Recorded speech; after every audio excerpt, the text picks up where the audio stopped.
Hizi ndizo hadithi 5 bora zilizofanya vizuri zaidi kwenye chaneli hii. Kila hadithi ina ladha ya kipekee na simulizi ya kuvutia na kusisimua sana. Tuanze na hadithi namba 1. Hadithi hii itakufundisha kwamba maisha ya mtu yeyote yanaweza kubadilika haraka sana, iwe ni mdororo wa kiuchumi au kuinuka kiuchumi. Twende tukapate raha. Wanawake walimkejeli kwa dharau. Mwanaume mzima unafanya kazi ya usafi, huoni aibu? Wakamcheka. Wakamnyanyasa. Wakamtisha. Na leo ukifanya kazi vibaya nitakukata mshahara. Nitaweka kila kitu safi, bosi. Lakini hawakujua kwamba yeye ndiyo bosi wa kampuni. Anaitwa Kombe Edward Mshana. Karibu kwenye hadithi ya kufundisha na kuelimisha, hadithi ambayo itakuacha na maswali mengi, lakini kubwa zaidi itakufunza. Kabla ya kuanza hadithi hii, gonga like mwanangu, gonga kabisa. Kisha niambie kwenye komenti umependezwa na nini kwenye hii hadithi. Bila kupoteza muda, tuanze. Jina lake aliitwa Kombe.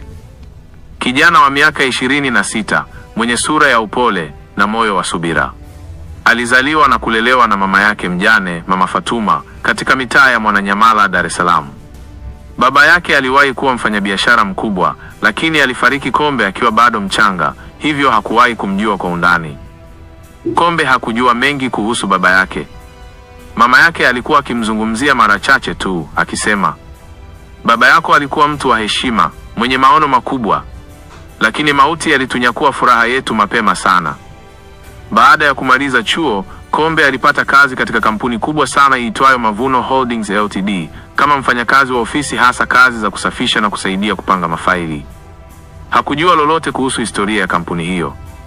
Alikuwa amefurahi kupata ajira. Kombe alianza kazi kwa bidii, akiingia kazini mapema na kutoka jioni sana. Lakini hali ndani ya kampuni haikuwa ya furaha. Wafanyakazi wengi, hasa waliokuwa kwenye nafasi za juu, walimnyanyasa. Walimfokea, walimpa kazi nyingi zisizo za kwake, na mara nyingi walimnyima hata muda wa kula. Kulikuwa na bosi mmoja aitwaye Frank, kijana wa kileo aliyekuwa na kiburi, ambaye alipenda kumdhalilisha Kombe mbele za watu. "Wewe kijana, si kazi yako kuuliza. Nikisema unachotakiwa ni kufanya na sio kuuliza. Usitake kujifanya una akili kuliko wakubwa," Frank alisema mara kwa mara. Kombe alinyamaza. Miezi ilikatika. Kombe alizoea maisha ya dhiki kazini. Aliendelea kuvumilia, lakini moyoni alianza kuwa na maswali mengi. Kwa nini kila alipokuwa akitembea kwenye baadhi ya maeneo ya kampuni, alihisi kama sehemu hizo ni za kwake? Kwa nini jina Mavuno lilikuwa linamgusa sana moyoni? Siku moja alipokuwa anasafisha chumba cha maktaba ya kampuni, alikutana na jalada la zamani sana lililoandikwa jina Edward Kombe, mwanzilishi wa Mavuno Holdings. Alishtuka. "Edward Kombe?" alijiuliza. "Si hilo ni jina la baba yangu?" Kombe alichukua jalada hilo kwa hofu na kulifungua kwa tahadhari. Ndani kulikuwa na picha za mzee aliyefanana sana na yeye, akiwa kwenye hafla ya uzinduzi wa kampuni miaka mingi nyuma. Picha zingine zilimuonyesha akiwa na mwanamke ambaye Kombe alimtambua haraka ni mama yake. Machozi yalimtiririka. Kwa mara ya kwanza alihisi moyo wake ukikunjuka. Baba yake ndiye aliyekuwa mwanzilishi wa kampuni ambayo leo yeye anafanyia kazi kama msaidizi wa ofisi. Alikusanya jalada hilo na kulificha vizuri kwenye begi lake. Jioni hiyo, alimwendea mama yake na kumuuliza kwa msisitizo. Mama Fatuma alikaa kimya kwa muda mrefu kabla ya kusema kwa sauti ya huzuni, "Ndiyo mwanangu, Mavuno Holdings ni ya baba yako. Lakini baada ya kifo chake, walinyakua kila kitu."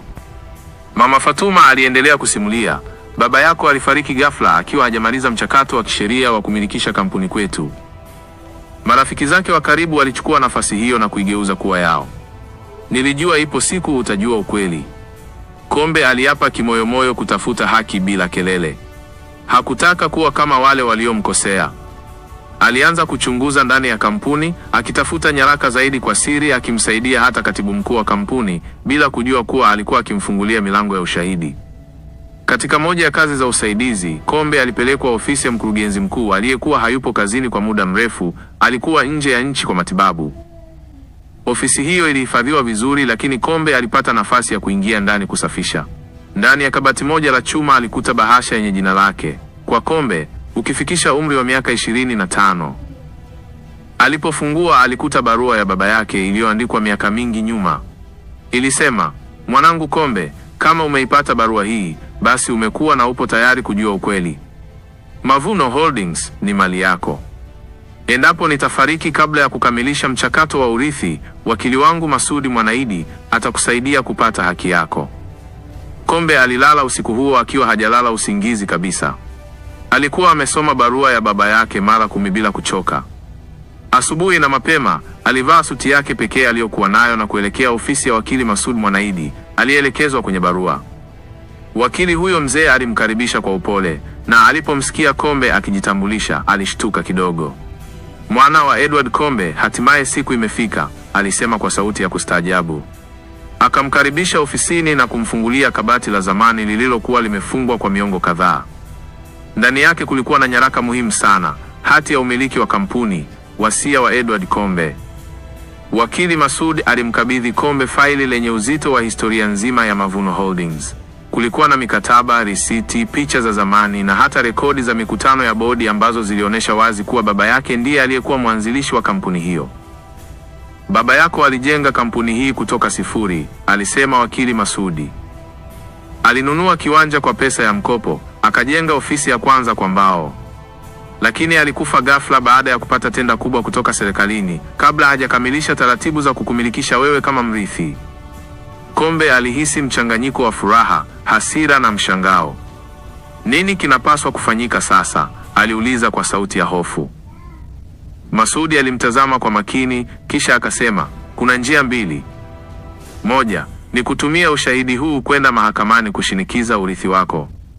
Njia ya pili ni kupitia bodi ya wakurugenzi, ambapo nitakuwakilisha kisheria na tutawasilisha kila kitu kwa utaratibu. Siku chache baadaye, hali ndani ya kampuni ilianza kubadilika. Kombe alipata barua isiyo rasmi kutoka kwa kitengo cha rasilimali, watu ikimuelekeza afike kwa msimamizi mkuu. Alipofika alikutana na Frank akiwa na sura ya kejeli. Wewe kijana, unaonekana una roho ya kuropoka. Kuna malalamiko ya kwamba unavujisha nyaraka za kampuni na kuingia sehemu usizotakiwa, Frank alisema kwa ukali. Kombe alijibu kwa utulivu, sijavujisha chochote. Nimekuwa nafanya kazi yangu kama kawaida. Lakini kabla hata hajamaliza kuzungumza, Frank aligonga meza kwa nguvu na kusema, tunaamua kukuondoa kwenye nafasi yako kuanzia leo. Ondoka kabla sijakuitia ulinzi. Kombe alitoka ofisini kwa unyonge, lakini akapiga simu kwa wakili Masudi. Wamenifukuza kazi bila sababu ya msingi. Masudi alijibu kwa sauti thabiti, tulitarajia watakupiga vita. Lakini sasa tunapeleka rasmi notisi kwa bodi ya wakurugenzi pamoja na nakala ya wasia wa baba yako. Usihofu Kombe. Siku iliyofuata, notisi ilifika kwa bodi. Wakurugenzi walishangazwa sana. Wengi walijua ukweli, lakini walikuwa wamekaa kimya kwa miaka mingi. Walimualika Kombe kwenye kikao maalum cha ndani, akiongozana na wakili Masudi. Wakati kikao kilianza, baadhi ya wajumbe wa bodi walikuwa wakimpuuza Kombe kama kijana mdogo asiyejua chochote. Lakini alipoanza kuongea, akaonesha picha, barua, nakala ya hati miliki na ushahidi wa kifo cha baba yake, ukimtambua kama mmiliki wa awali wa Mavuno Holdings. Ukumbi ulitulia ghafla. Mzee mmoja wa bodi aliyekuwa rafiki wa baba yake zamani, alisimama na kusema, sasa nakumbuka, huyu ni mtoto wa Edward. Mtoto huyu tangu mdogo alikuwa na tabia kama hii ya upole na heshima. Frank, ambaye alikuwa amejiamini sana, alitoka nje ya ukumbi kwa hasira bila kuaga. Baada ya saa kadhaa, bodi ilitoa uamuzi wa awali. Kombe atapewa mamlaka ya muda ya kuongoza kampuni kwa miezi 3 huku uchunguzi wa kina ukifanyika. Habari hiyo ilienea ndani ya kampuni kama moto wa nyikani. Wafanyakazi waliomuonea wakaanza kuingiwa na woga. Wengine walimfuata kwa aibu wakimsalimia kwa majina ya heshima. Lakini Kombe hakuwa na haraka ya kulipiza kisasi. Alitabasamu tu na kuendelea na shughuli zake mpya. Kombe alirudi kazini, sasa si kama msaidizi wa usafi bali kama kaimu mkurugenzi mtendaji. Alianza kwa kuchunguza mahesabu ya ndani. Alikuta upotevu mkubwa wa fedha, wizi wa kifedha uliofichwa na watendaji waliokuwa wakimnyanyasa.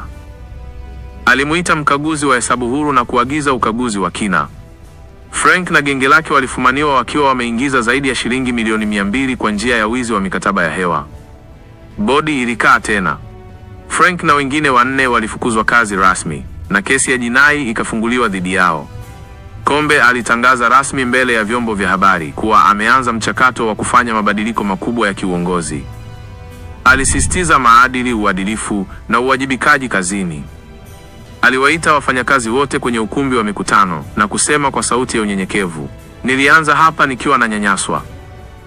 Leo nipo hapa kwa sababu ya rehema za Mungu na ujasiri wa mama yangu. Sitakubali tena mtu yoyote kutendewa vibaya hapa." Salamu hizo ziliwafanya wengi kulia. Wengine walipiga makofi ya furaha. Mavuno Holdings ilikuwa inaanza sura mpya. Kombe alianza ziara ya kila idara, akizungumza na wafanyakazi wa chini, kusikiliza kero zao. Alitumia uzoefu wake kuwaelewa vizuri, akiwakumbusha kuwa hakuna kazi ndogo katika kampuni. Alianzisha mfuko wa kusaidia watoto wa wafanyakazi waliofariki na akaongeza mshahara kwa wafanyakazi wa chini ambao miaka mingi walikuwa wakipuuzwa. Ofisi ilianza kubadilika si tu kwa sura, bali kwa roho ya mshikamano na utu. Watu walikuwa wakifurahia kufanya kazi chini ya Kombe. Katika muda mfupi, kampuni ilianza kupata faida kubwa. Mikataba ya zamani iliyokuwa imejificha ilifufuliwa na kampuni ikapata miradi mikubwa ya ujenzi, usambazaji vifaa serikalini na huduma za kibenki. Mavuno Holdings ilitangazwa kwenye gazeti la The African Business Daily kama kampuni inayotokea upya kwa kasi ya ajabu. Kombe hakukimbilia starehe wala sifa. Aliendelea kuishi Mwananyamala na kuisaidia familia yake, huku akiweka mikakati ya kuipeleka kampuni kimataifa. Wakati anapanga mikakati mipya, alikumbuka jambo moja muhimu mama yake. Alimleta Mama Fatuma ofisini siku moja na kumkaribisha kwenye ukumbi mkuu. Wafanyakazi wote walishangaa walipoambiwa, "Huyu ndiye mama yangu. Mwanamke aliyepigana vita vya maisha ili niwe hapa leo. Heshima zote kwake." Mama Fatuma alilia mbele ya watu na wafanyakazi wakasimama wakimpigia makofi. Huo ukawa mwanzo wa kuanzisha Fatuma Foundation, shirika la kusaidia wanawake wanaolea watoto bila waume. Kombe aliingia kwenye bodi ya wakurugenzi wa taasisi kubwa za kifedha. Alikuwa sasa anashauriwa na mawaziri, wajasiriamali wakubwa na hata wageni wa kimataifa. Lakini bado alitembea kwa miguu sokoni kila Jumapili. Watu walishindwa kumuelewa tajiri aliye na moyo wa kawaida. Wengine walimuita mkurugenzi wa watu. Aliwatembelea wafanyakazi waliolazwa hospitalini. Alifanikisha matibabu ya mtoto wa mfanyakazi wa usafi aliyekuwa na ugonjwa wa moyo. Kuna kundi la watu waliowahi kumnyanyasa lilianza kupanga njama za kumchafua. Walimzushia skendo za rushwa, wakatengeneza barua za kugushi na hata wakamchukua mwandishi mmoja wa habari kumwandika vibaya. Lakini Kombe alikuwa tayari amejijengea uaminifu mkubwa. Alipohojiwa na vyombo vya habari, alijibu kwa utulivu na kuonesha nyaraka zote. Ukweli ukajulikana na wale waliompaka matope walikamatwa kwa makosa ya udanganyifu. Kombe aliamua kuanzisha tawi jipya la Mavuno Holdings jijini Arusha. Aliona nafasi kubwa ya biashara katika sekta ya kilimo na utalii. Alichukua timu ndogo ya vijana wachapakazi kutoka makao makuu na kuwasafirisha kwenda Arusha. Wakiwa Arusha, walikodi jengo kubwa na kuligeuza kuwa ofisi ya kisasa. Kombe mwenyewe alisimamia usanifu wa majengo hayo, akiamini kwamba kiongozi wa kweli ni yule anayeshiriki kazi bila kujifanya Mungu mtu. Wakati huo huo, alialikwa kuhudhuria kongamano kubwa la wafanyabiashara Afrika Mashariki. Alisimama jukwaani na kuwasimulia hadhira nzima safari yake kutoka kwa mfanyakazi wa usafi hadi kuwa mmiliki wa kampuni kubwa. Ukumbi mzima ulisimama kumpigia makofi ya heshima. Baada ya kongamano hilo, magazeti na televisheni vilianza kuripoti habari zake kila siku. Lakini Kombe hakuruhusu sifa zimlevu. Alielekeza nguvu zake kusaidia vijana wa mitaani, akifungua kituo cha mafunzo ya ufundi stadi chini ya Mavuno Foundation. Aliwatembelea pia wafungwa waliokuwa gerezani kwa makosa madogo. Akawaalika kujiunga na mpango wake wa mabadiliko. Alikuwa mtu wa watu. Lakini pamoja na hayo, Kombe hakuwa amemsahau Frank, mtu aliyemnyanyasa zaidi. Aligundua kuwa Frank alikuwa anaishi kwa shida baada ya kupoteza kazi na kufunguliwa mashtaka. Siku moja alitumiwa ujumbe mfupi, "Samahani kwa yote niliyokufanyia. Ulikuwa bora kuliko nilivyodhani." Ilikuwa ni ujumbe kutoka kwa Frank. Badala ya kumdharau, Kombe alimuita Frank kwenye ofisi yake. Alimkuta Frank amevaa suti ya zamani, uso wake umechoka, macho yamejaa majuto. Kombe alimsikiliza kimya, kisha akasema, "Siku zote nilikuwa naweza kulipiza kisasi. Lakini hiyo isingekuwa haki ya kweli. Nataka nikupe nafasi ya pili. Utasaidia kwenye miradi ya vijana. Utatumia uzoefu wako kwa faida ya wengine. Frank alilia mbele yake. Kwa mara ya kwanza alitambua kuwa Kombe alikuwa si kiongozi tu, bali ni mtu aliyepo duniani kwa ajili ya watu. Wakati kampuni inaendelea kustawi, Kombe alipata barua kutoka ofisi ya waziri mkuu. Alialikwa Ikulu kwa ajili ya heshima ya Young African Entrepreneur of the Year. Heshima hiyo ilimfanya awe mfano wa kuigwa kitaifa. Alienda na mama yake, Mama Fatuma, ambaye alipokelewa kwa heshima kubwa. Alisimama mbele ya viongozi wa taifa na kusema, mafanikio haya ni ya mama yangu. Aliuza kila kitu ili nimalize shule. Alikuwa na kila sababu ya kukata tamaa, lakini aliniamini. Na leo niko hapa si kwa sababu mimi ni bora sana, bali kwa sababu ya uvumilivu. Baada ya hafla hiyo, Kombe alipata mialiko kutoka mataifa mbalimbali, Rwanda, Kenya na Afrika Kusini, akihitajika kuzungumza na vijana wa Kiafrika juu ya uongozi na uadilifu. Alianzisha kampeni ya Thubutu Kufanya Tofauti, iliyochochea mabadiliko ya kweli. Alisema, Afrika haihitaji viongozi mashuhuri tu, bali inahitaji viongozi wanyenyekevu. Wakati huo, alimteua kijana mdogo aliyewahi kufanya naye kazi ya usafi kuwa meneja wa rasilimali watu. Alikuwa anawapandisha watu kwa uwezo, si kwa hila. Lakini Kombe alijua kuwa hakuna safari ya mafanikio isiyo na changamoto. Kulizuka mgogoro mkubwa wa kimkataba na kampuni ya kigeni ambayo ilitaka kuhodhi hisa kubwa za Mavuno Holdings. Walitoa ofa nono ya mabilioni ya shilingi ili wanunue kampuni hiyo, lakini Kombe alikataa. Kampuni hii si bidhaa, ni urithi wa familia yangu na fahari ya taifa hili, alisema kwa msimamo mkali. Mkutano wa bodi ulijaa mvutano, lakini Kombe alisimama kidete. Hatimaye bodi iliungana naye na wakaikataa ofa hiyo ya kigeni. Kombe aliamua kuwekeza zaidi katika teknolojia. Aliwaleta vijana wabunifu kutoka vyuo vikuu vya ndani na kuwapa nafasi ya kuunda mifumo ya kidijitali. Mavuno Holdings ikaanzisha app ya biashara ya bidhaa za viwandani ambayo iliifanya kampuni kuwa ya kisasa zaidi. Aliwekeza pia katika filamu na sanaa. Alianzisha studio ya Mavuno Creatives ambapo vijana waliokuwa na vipaji vya uandishi, uigizaji na muziki walipata nafasi ya kuonesha uwezo wao. Ndipo alipochipukia kijana aitwaye Berry Mshana, mwigizaji aliyeitikisa nchi na dunia kwa ujumla. Kombe alikuwa si mfanyabiashara tu, bali Kombe alikuwa maana halisi mabadiliko. Wakati mmoja akiwa kaalikwa kwenye hafla ya kuhitimu, wanafunzi wa ufundi aliowadhamini, kijana mmoja alisimama na kusema, mimi nilikuwa mateka wa dawa za kulevya. Sasa ni fundi wa magari kwa msaada wa Mavuno Foundation. Asante sana mkombozi Kombe. Machozi yakamtoka Kombe mbele ya hadhira. Alihisi faraja isiyoelezeka. Alijua pale ndipo alipokuwa anapaswa kuwa kusaidia wengine kupata nafasi ambayo yeye alinyimwa mwanzo wa maisha yake. Mwaka mmoja baadaye, kampuni ilisherehekea miaka 30 tangu kuanzishwa kwake. Kombe alialika wafanyakazi wote, wakubwa kwa wadogo, kwenye ukumbi wa Serena Hotel. Hii haikuwa tu sherehe, ilikuwa ni historia ya ushindi. Wazee waliowahi kufanya kazi na baba yake walihudhuria. Walimuona kijana wa Edward Kombe akiwa amekaa kwenye kiti cha enzi, si kwa kujigamba, bali kwa heshima aliyojijengea. Aliwapa zawadi wafanyakazi waliodumu kwa zaidi ya miaka 20. Alitaja majina yao mmoja mmoja na kuwasimulia hadithi zao mbele ya vyombo vya habari. Kombe aliandika kitabu kilichoitwa Usikate Tamaa, kilichoeleza maisha yake yote ya kupanda na kushuka. Kitabu hicho kilisambazwa mashuleni, vyuoni na kwenye maktaba za mikoa yote nchini. Watoto wa shule walikuwa wakisoma na kumchora kwenye kuta za madarasa. Alikuwa amegeuka kuwa shujaa wa kitaifa. Waziri wa elimu alimwalika kuanzisha taasisi ya mafunzo ya uongozi kwa vijana. Alikubali kwa moyo mkunjufu na akaanza ujenzi wa Kombe Leadership Institute huko Bagamoyo.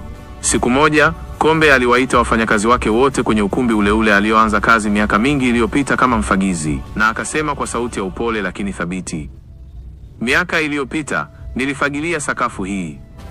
Niliumba, nikapigwa vita, nikanyimwa heshima. Lakini sikuacha kuwa mwaminifu. Leo nimesimama hapa si kwa sababu mimi ni bora kuliko nyinyi, bali kwa sababu nilijifunza kuvumilia. Nataka niwaambie hivi, kamwe usidharau mtu kwa nafasi aliyonayo sasa. Kila mmoja wetu ana safari yake. Na kama nilivyotoka chini, basi na wengine wanaweza pia. Watu walilia, wakapiga makofi. Kombe aliinua mikono yake juu na kusema kwa tabasamu, Asanteni sana. Mavuno ni yenu. Hadithi ya mtu aliyedharauliwa na wenzake lakini alikuwa bosi. Natumai umejifunza mengi kupitia hadithi hiyo. Sasa twende kwenye hadithi inayofuata. Hadithi hii ni hadithi ya mwanaume aliyeuawa na mchepuko wa mkewe. Hadithi itakayokuacha mdomo wazi. Karibu. Alianza kwa dharau za kawaida. Mke wangu, nipikie chakula cha kazini. Sina muda wa kupika mimi. Nina mambo mengi ya kufanya. Akazidi kumdharau mumewe kwa kukaa mbali naye na kuchati muda wote.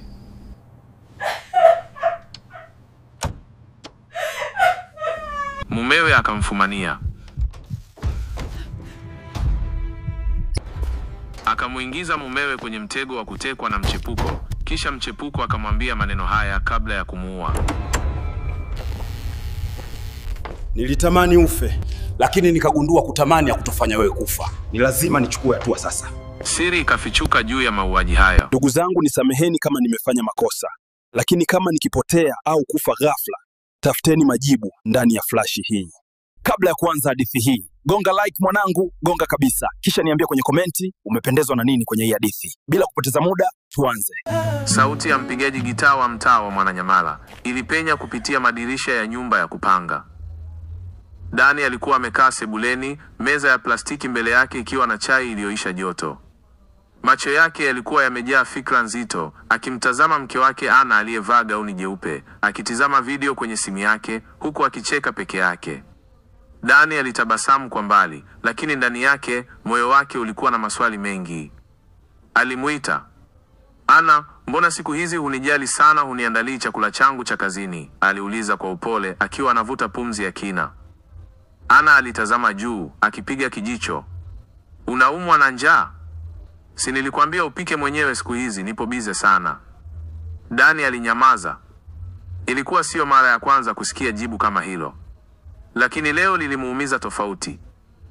Tangu Ana apate kazi ya kuuza nguo Kariakoo, tabia yake ilibadilika. Akili yake ilianza kuchanganywa na manukato ya bei ghali, marashi ya wanaume wa mjini, na vicheko vya video za WhatsApp visivyoisha. Baada ya sekunde kadhaa, mlango uligongwa. Dani alinyanyuka taratibu.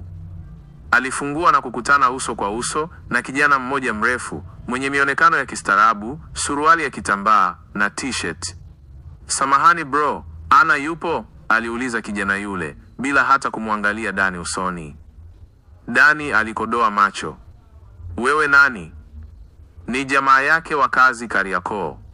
Kuna mzigo wake amesahau kazini. Jibu hilo lilitosha kuuvuruga moyo wa Dani. Ana alikuja haraka, macho yakiwa na woga wa siri, lakini alijitahidi kutabasamu. Asif, mbona umeleta hadi hapa? Si nilikwambia nitaipitia kesho? Nilikuwa napita maeneo haya, Asif alijibu, macho yake yakipenyeza ndani ya nyumba kana kwamba alitaka kuona zaidi ya anachopaswa kuona. Dani alijaribu kujizuia, lakini sauti yake haikuficha hasira. Haya mambo ya kuleta mizigo hadi kwa mume wa mtu sio ustaarabu bwana.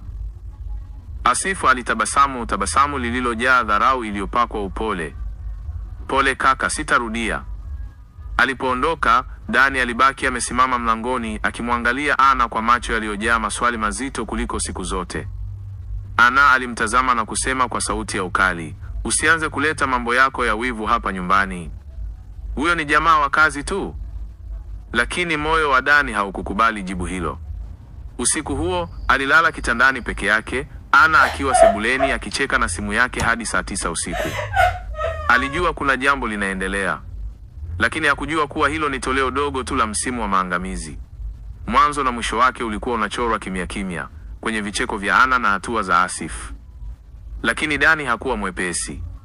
Alianza kuchunguza, na kilichoanza kama mashaka ya mume kiligeuka kuwa vita ya nafsi ndani ya mwili wa Dani. Siku iliyofuata, Dani aliamka mapema kabla ya jua kuchomoza.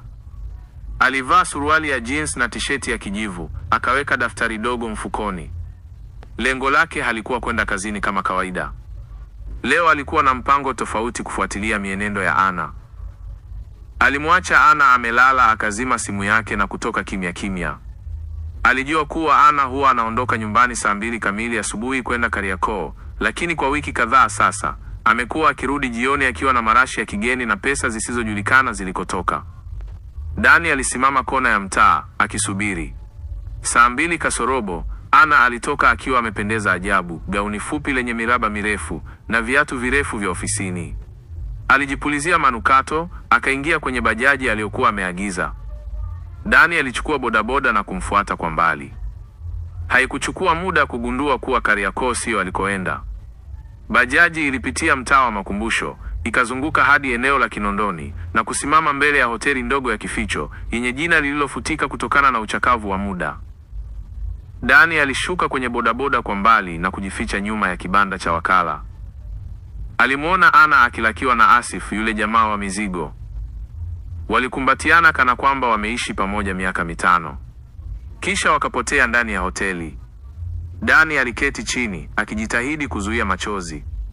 Uvumilivu wake ulikuwa umevunjwa. Alirudi nyumbani akiwa na huzuni, lakini pia na mpango mpya wa kuchunguza kila kitu kwa kina.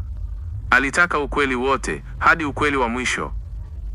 Baada ya kugundua usaliti, Dani hakuvaa huzuni kama vazi la kuonekana. Aliamua kutulia, kucheka kama kawaida na kuwaona wote kana kwamba hana habari. Alijua kuwa haraka ni sumu kwenye mipango ya ukweli. Alikuwa mwerevu zaidi ya walivyodhani. Alianza kuchunguza simu ya Ana kila alipopata nafasi. Akagundua majina ya bandia kwenye orodha ya simu: Beatrice, mama wa stationery, chizi wa pwani, majina yaliyokuwa na ujumbe wa mapenzi wa kutosha kutikisa moyo wa mwanaume yoyote. Siku moja Ana alisahau simu ikichaji sebuleni. Dani akaichukua na kufungua WhatsApp. Aliona voice note kutoka kwa Asif. Leo usiwe na shaka, nimemalizana na mama mwenye nyumba. Chumba cha nyuma kipo. Kesho tutakutana saa 3 kama kawaida. Ukichelewa, nitakuonyesha jinsi ya kuadhibu wanawake wenye waume zao. Nitaipiga mpaka ilie. Macho ya Dani yalitoka machozi. Aliituma voice note hiyo kwenye simu yake ya pili ya kizamani aliyokuwa anatumia kama kumbukumbu. Ushahidi ukawa umekamilika. Jioni ile alirudi nyumbani, Ana akiwa anapika wali na samaki. Dani alitabasamu akamkumbatia. Mpenzi, nimekupa muda sana usiku wa leo. Nataka tuketi tuangalie sinema tu kama zamani. Ana alikubali kwa tabasamu, lakini ndani ya moyo wake hakuwa na amani. Dani alianza kuwa kimya sana. Na kimya cha mwanaume mwelevu ni harufu ya mvua ya radi kali na mawe. Ilikuwa usiku wa Jumamosi. Dani alikuwa amekaa sebuleni na redio ikiwa inacheza taarab kwa sauti ya chini. Ana alikuwa chumbani akijiandaa kwa kikao cha harusi alichosema kinafanyika kwa rafiki yake Sinza. Lakini Dani alikuwa tayari kashaandaa mpango. Alikuwa ameweka kifaa kidogo cha kurekodi sauti kwenye pochi ya Ana. Alinunua kifaa hicho kwa msaada wa rafiki yake wa zamani aliyekuwa fundi wa vifaa vya usalama Kariakoo. Alipomsindikiza mke wake mlangoni, alimkumbatia na kunong'ona, "Safari njema mpenzi, usichelewe." Aliporudi ndani, Dani alifungua redio na kuketi kimya. Dakika zilipita haraka mara masaa. Saa 6 usiku, Ana hakurudi. Saa 8 bado hakuwa nyumbani. Asubuhi, kabla ya kurudi, Dani alikuwa tayari amekopi mazungumzo yote aliyorekodi, kila sauti, kila kilio cha raha, kila matusi aliyomtaja mume wake kwa Asif. Alisikiliza kila kipande huku akitetemeka kwa hasira, lakini hakuangua kilio. Alinyamaza. Alimeza maumivu yake kama mtu aliyemeza ugali wa moto. Wakati Ana aliporudi, Dani alitabasamu. "Karibu nyumbani mama. Harusi iliendaje?" Ana alitetemeka. "Ilienda vizuri tu. Kulikuwa na watu wengi." Dani alinyamaza. Alijua sasa sio tu kwamba alisalitiwa, bali alikuwa anaishi na mtu aliyejificha nyuma ya sura ya upendo. Lakini bado hakufanya chochote. Alikuwa na mpango mkubwa. Na huo mpango ulikuwa haujaanza hata kidogo. Miezi 2 ilipita. Dani alibaki mpole, mtulivu, lakini hakuacha kuchunguza. Alianza kuwaandikia ujumbe ndugu zake wa karibu, hasa kaka yake mkubwa, kuwa likitokea jambo lolote la ajabu, wasimwangalie Ana kama mwanamke dhaifu, bali watumie akili kutaka kumjua. Aliandika barua moja nzito, barua ya ushahidi. Akaiweka kwenye jalada lenye nakala za voice note, picha za hoteli aliyowahi kwenda Ana, na ujumbe wa WhatsApp. Akaificha kwenye kabati lake la nguo za zamani. Alijua siku moja inaweza kuwa ni silaha ya mwisho. Siku moja, akiwa anakula chakula na Ana, Ana alinyanyuka kwenda jikoni. Simu yake iliita. Dani alichukua na kuona ujumbe. Natamani hata leo nisikie mumeo kafa, tuishi wote. Dani hakushtuka sana. Alitabasamu. Akajua mwisho umekaribia. Si wa ndoa tu, bali huenda mwisho wa maisha. Aliamua kitu kimoja, kuingia kwa Asif uso kwa uso, mwanaume kwa mwanaume. Lakini hakujua kuwa alichokuwa anakwenda kukutana nacho hakikuwa mwanaume tu. Alikuwa anakwenda kukutana na adui aliyeshajipanga kumuondoa duniani. Na pale Mwananyamala, kwenye kona ya giza ya mtaa wa Suna Road, msiba wa kwanza haukuwa wa Dani tu, bali msiba wa mtu aliyempenda mwanamke na kumpa imani kwa upendo wa kweli. Wakati mwingine adui yako si yule anayekuchukia, bali anayekupenda kwa maslahi. Dani alijua kwamba asipokutana na Asif uso kwa uso, hatopata jibu kamili. Alitaka kuona macho ya mwanaume aliyekuwa akiingilia ndoa yake, japo mara ya mwisho. Alichukua namba ya Asif kutoka kwenye simu ya Ana. Akatuma ujumbe. Nataka tukutane mwanaume kwa mwanaume. Uso kwa uso, sifi kwa fujo. Naomba nikuone kesho saa 10 jioni, pale kwenye uwanja wa wazi wa Mikoroshini. Asif alijibu haraka, umechelewa bro. Lakini njoo. Saa 10 kamili, Dani aliwasili na suruali yake ya kaki na shati la bluu. Alikaa kwenye benchi la mti. Dakika chache baadaye, Asif alitokea, akitembea kwa madaha kama simba aliyezoea kuwinda. Akaketi kwa ujasiri bila aibu. Asif, Dani alianza, wewe unajua huyo mwanamke unayemlilia kila siku ni mke wa mtu? Asif alitabasamu, akakaa sawa, kisha akajibu. Sawa, lakini usisahau, mke wa mtu huibiwa na yule anayemjali zaidi. Maneno hayo yalimuumiza Dani kama sindano ya sumu. Lakini alijizuia. Akasema kwa sauti ya chini, siku moja utamuelewa mke wa mtu ni nini, ila si leo. Dani aliondoka bila ugomvi. Lakini nyuma ya pazia Asif alikuwa ameshajipanga kwa hatua kubwa zaidi. Akampigia Ana usiku ule na kusema, nimeongea na mumeo. Anaanza kushtukia mambo. Naona tukisubiri sana tutachomeka. Na hapo ndipo Ana alitamka kwa mara ya kwanza kwa sauti ya baridi, kama ikibidi afe basi afe. Sina cha kupoteza. Na huo ukawa mwanzo wa mpango hatari zaidi katika maisha ya Dani. Mipango ya kishetani hufanywa usiku, lakini matokeo huonekana mchana. Mpango ulianza taratibu. Ana alianza kumwekea Dani chakula chenye ladha isiyo ya kawaida. Mara tumbo linamuuma, mara anatapika. Lakini hakuona dalili za kawaida za sumu. Hakuwa anajua kuwa sasa alikuwa akipewa dawa za kisaikolojia zinazolenga kumfanya afarakane na akili zake. Alihisi kuchanganyikiwa. Alianza kusahau vitu, kuona ndoto mbaya usiku. Wakati mwingine alishtuka ghafla, akiwa anapiga kelele kana kwamba alikuwa vitani. Marafiki walipojaribu kumshauri kwenda hospitali, Ana alimshawishi kuwa ni msongo wa mawazo kazini. Lakini Dani hakuwa mpumbavu. Alianza kuweka kumbukumbu ya kila chakula, kila tukio, kila hisia. Alichunguza kila dawa aliyokuwa akipewa. Na usiku mmoja, alijifanya analala mapema. Alimwona Ana akimwaga unga wa kijani kwenye kikombe cha chai aliyokuwa ameandaa kwa ajili yake kesho asubuhi. Alipomshtukia, alifunga macho kwa makusudi. Ana aliondoka sebuleni kwa utulivu, akidhani Dani hajagundua chochote. Dani aliamka usiku na kumimina chai hiyo. Akaiweka kwenye chupa ya plastiki, kisha akaamua kumpelekea fundi wa maabara asubuhi inayofuata. Matokeo yalipokuja, moyo wa Dani ulisimama kwa sekunde kadhaa. Hii ni aina ya antidepressant kali inayoathiri akili ya mtu, humfanya awe na hofu zisizoeleweka, hasira ya ghafla na mawazo ya kujiua. Hapo ndipo Dani alijua hakuwa tu akisalitiwa kimwili pekee. Alikuwa anauawa polepole. Mchepuko si tu anayeiba penzi, anaweza pia kuiba pumzi yako. Dani aliamua kucheza mchezo wa mwisho wa kimya kimya. Alianza kuandika ushahidi wake wote, video, voice notes, majina ya dawa, muda wa matukio, kila kitu. Kisha akatengeneza flash drive na kuiweka kwenye kopo la chai, kopo ambalo Ana hakuwa akilifungua kamwe.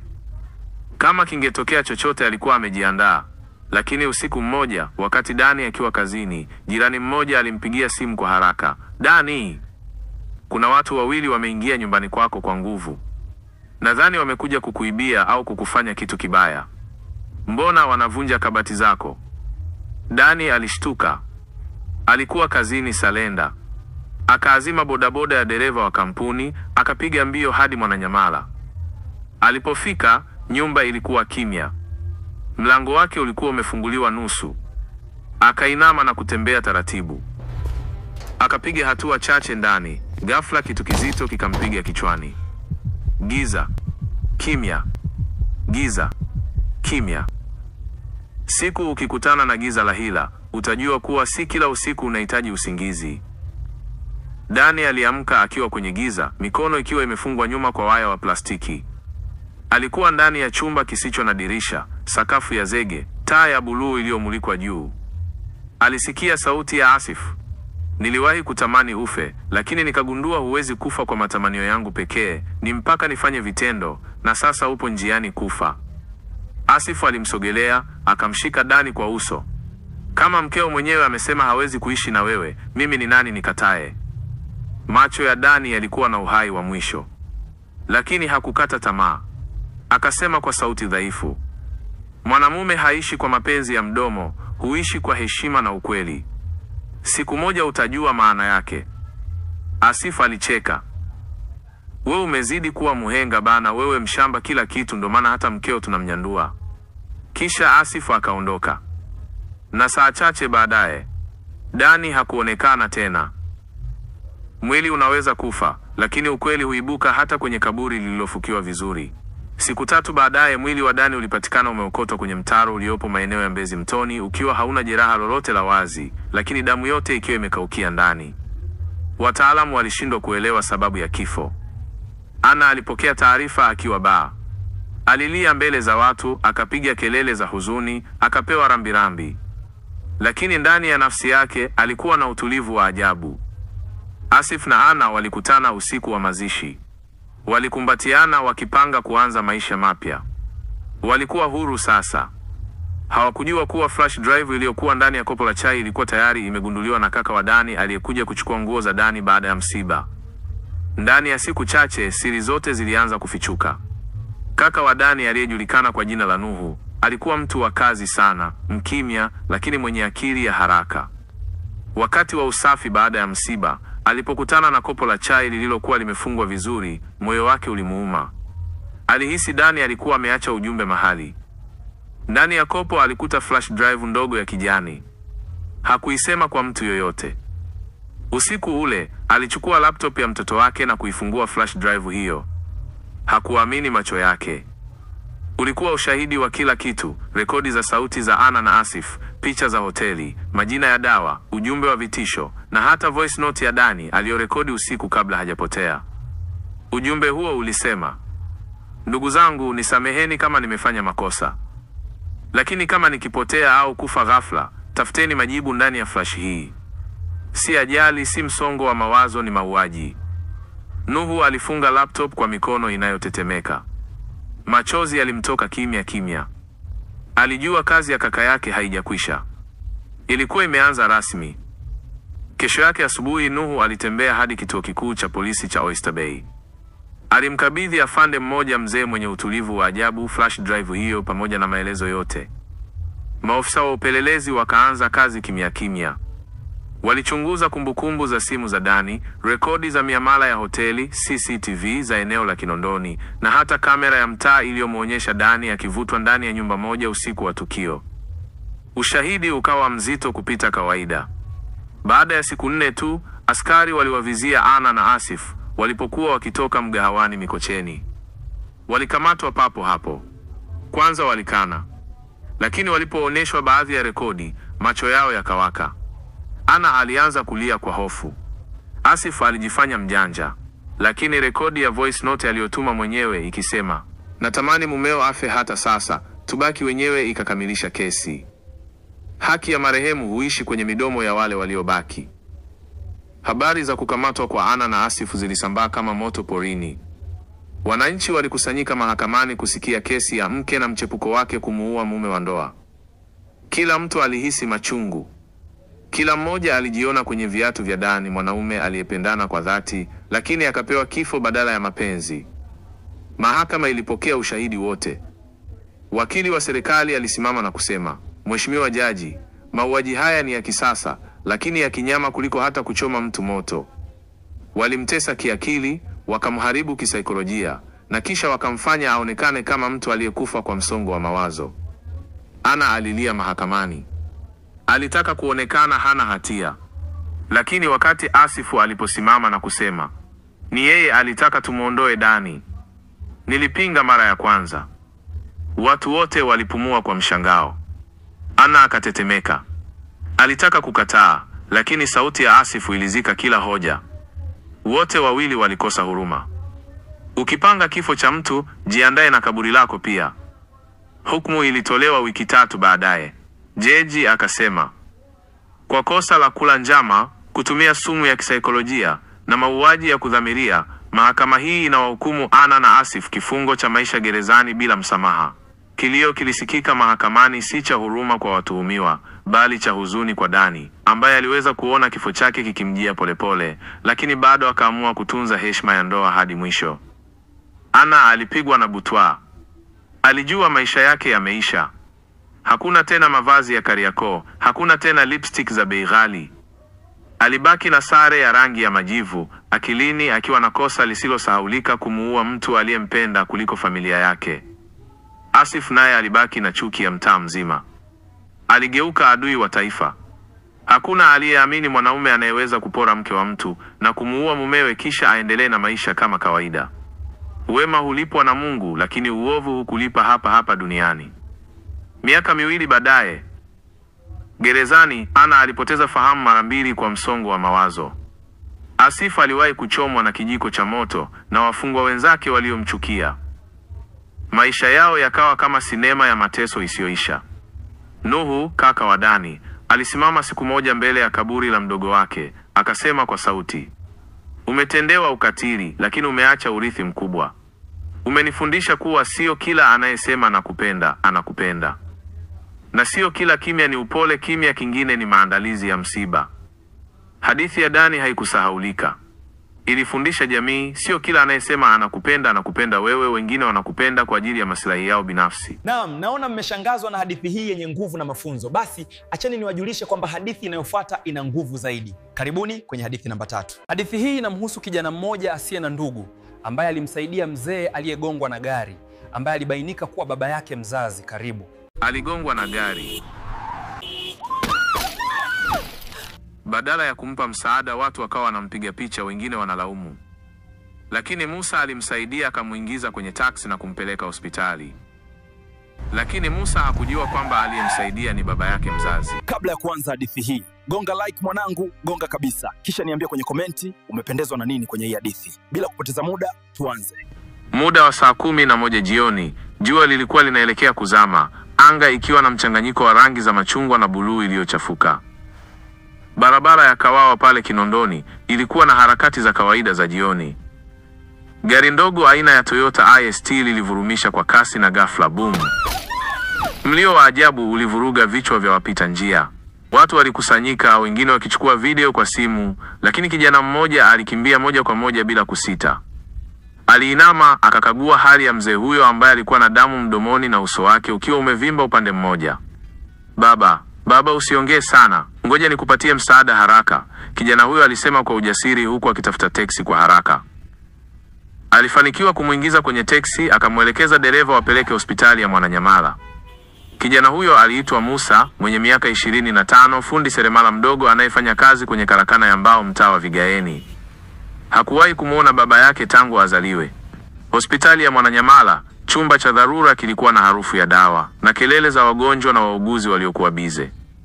Musa alisimama nje ya chumba alipoingizwa yule mzee aliyeitwa kwa jina lake la utambulisho wa kitambulisho walichokikuta mfukoni, Haruni Selemani.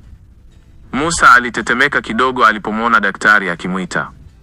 Damu nyingi amepoteza, lakini bado yupo hai. Amevunjika mbavu na mguu wa kushoto. Atahitaji upasuaji mdogo. Musa aliulizwa kama ni ndugu na bila kusita akasema, "Ndiyo, ni babu yangu." Alisema hivyo bila kujua kwa nini moyo wake ulimwambia aseme hivyo. Siku 3 zilipita. Mzee Haruni bado alikuwa hajazinduka kabisa, lakini alifumbua macho kidogo siku ya 4. Musa alikuwa amekaa pembeni tu akimlisha uji kwa kijiko kidogo. Mzee Haruni alimtazama kwa muda mrefu, macho yake yakijaa mshangao. Wewe unaitwa nani kijana? Alimuuliza kwa sauti ya kukatakata. Musa Juma, kijana alijibu. Mzee alishtuka. Akajipapasa kifua kama kushtuka. Musa Juma? Umesema Juma? Ndiyo, mama yangu anaitwa Rehema Juma. Mzee Haruni alianza kutetemeka. Macho yake yakatoka machozi. Baada ya siku kadhaa, waliongea sana. Musa alimwambia kuhusu maisha yake na mamake. Mama ambaye hakuwahi kumwambia baba yake ni nani, zaidi ya kumwambia aliwahi kutoweka akiwa mjamzito. Mzee Haruni alizidi kuwa na shauku ya kumjua mama huyo. Alipoonyeshwa picha, alitetemeka kabisa. Rehema, Mungu wangu, ndio mwanamke niliyempenda sana nikiwa kijana. Nilihamia Kenya kikazi, nikarudi baadaye nikamkosa. Aliniambia hajawahi kupata mtoto. Kumbe. Musa alishtuka. Unamaanisha? Ndiyo mwanangu. Mimi ndiyo baba yako. Mungu amekurudisha kwangu kwa njia hii ya ajabu. Musa hakuweza kusema neno. Alimwangalia tu mzee huyo ambaye moyo wake tayari ulikuwa umempenda tangu siku ya kwanza. Hakuamini kuwa huyo ndiye baba yake mzazi. Lakini swali likabaki, kwa nini mama alificha? Siku ya kutoka hospitali, Musa alimpeleka mzee Haruni kwao, katika chumba kidogo alichokuwa akiishi Sinza kwa Remi. Alimtunza, akamsafishia, akampikia. Jirani zake wakabaki kushangaa kwa upendo wake wa kipekee kwa mzee huyo. Usiku mmoja, baada ya kula ugali wa muhogo na maharage, Musa alimuuliza mzee Haruni, baba, ulikuwa wapi miaka yote hii? Mzee akamwangalia kwa huzuni. Nilidanganywa kuwa mama yako aliolewa na mwanaume mwingine nikiwa Kenya. Nilirudi nikakuta amehama. Nilivunjika moyo, nikajifungia katika kazi na maisha ya upweke. Sikumuona tena, sikuamini kuwa niliacha damu yangu nyuma. Musa alishikwa na huruma. Alimkumbatia baba yake kwa nguvu. Usiku huo waliomba pamoja, machozi yakitiririka kwa wote. Siku moja Musa aliamua kumkutanisha baba yake na mama yake Rehema. Alimwambia mama yake aende kumpokea mzee mmoja aliyemsaidia. Hakumueleza mengi. Rehema alipomwona mlangoni, macho yakakutana. Alitetemeka. Mikono ikatetemeka. Haruni, wewe? Rehema, mbona huku? Musa akasimama katikati yao akiwa ameduaa. Ndiyo mama, huyu hapa baba yangu. Wewe na baba yako mmenificha wote ukweli huu. Rehema alianguka miguuni kwa mwanawe na kulia kwa sauti. Watu wa mtaa walijua familia ya Musa kama familia ya heshima, lakini walipoanza kusikia habari ya muungano wa wazazi wake baada ya miaka 25, kila mtu alitamani kujua undani. Mzee Haruni akaanza kubeba wajibu wake kama baba. Aliamua kumsaidia Musa kuinua karakana yake, akamtafutia mkopo, akawa anamshika mkono kwenye biashara. Lakini haikuwa rahisi.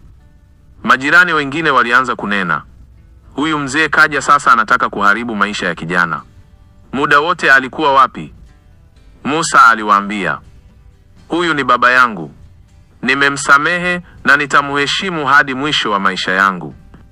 Baada ya miezi mitatu, Musa alipata kandarasi kubwa ya kutengeneza samani za shule moja binafsi. Alimshirikisha baba yake kwenye kila hatua. Mzee Haruni hakuacha kumwambia jinsi alivyo na fahari kuwa baba wa kijana mwenye maono na heshima. Usiku mmoja Musa alipompeleka baba yake ufukweni Coco Beach kwa hewa safi, mzee alimtazama akasema, ningekufa siku ile bila kukuona, ningekuwa nimekufa maskini kabisa, hata kama nina mali. Musa alitabasamu. Na mimi ningekufa na nisingejua baba yangu ni nani, hiyo kwangu isingekuwa na maana kwenye maisha.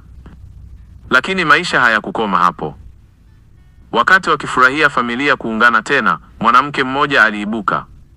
Mwanamke huyo alikuwa na mtoto wa kiume na kudai mtoto huyo ni wa Haruni pia, alizaliwa miaka mingi nyuma kabla hata ya Rehema.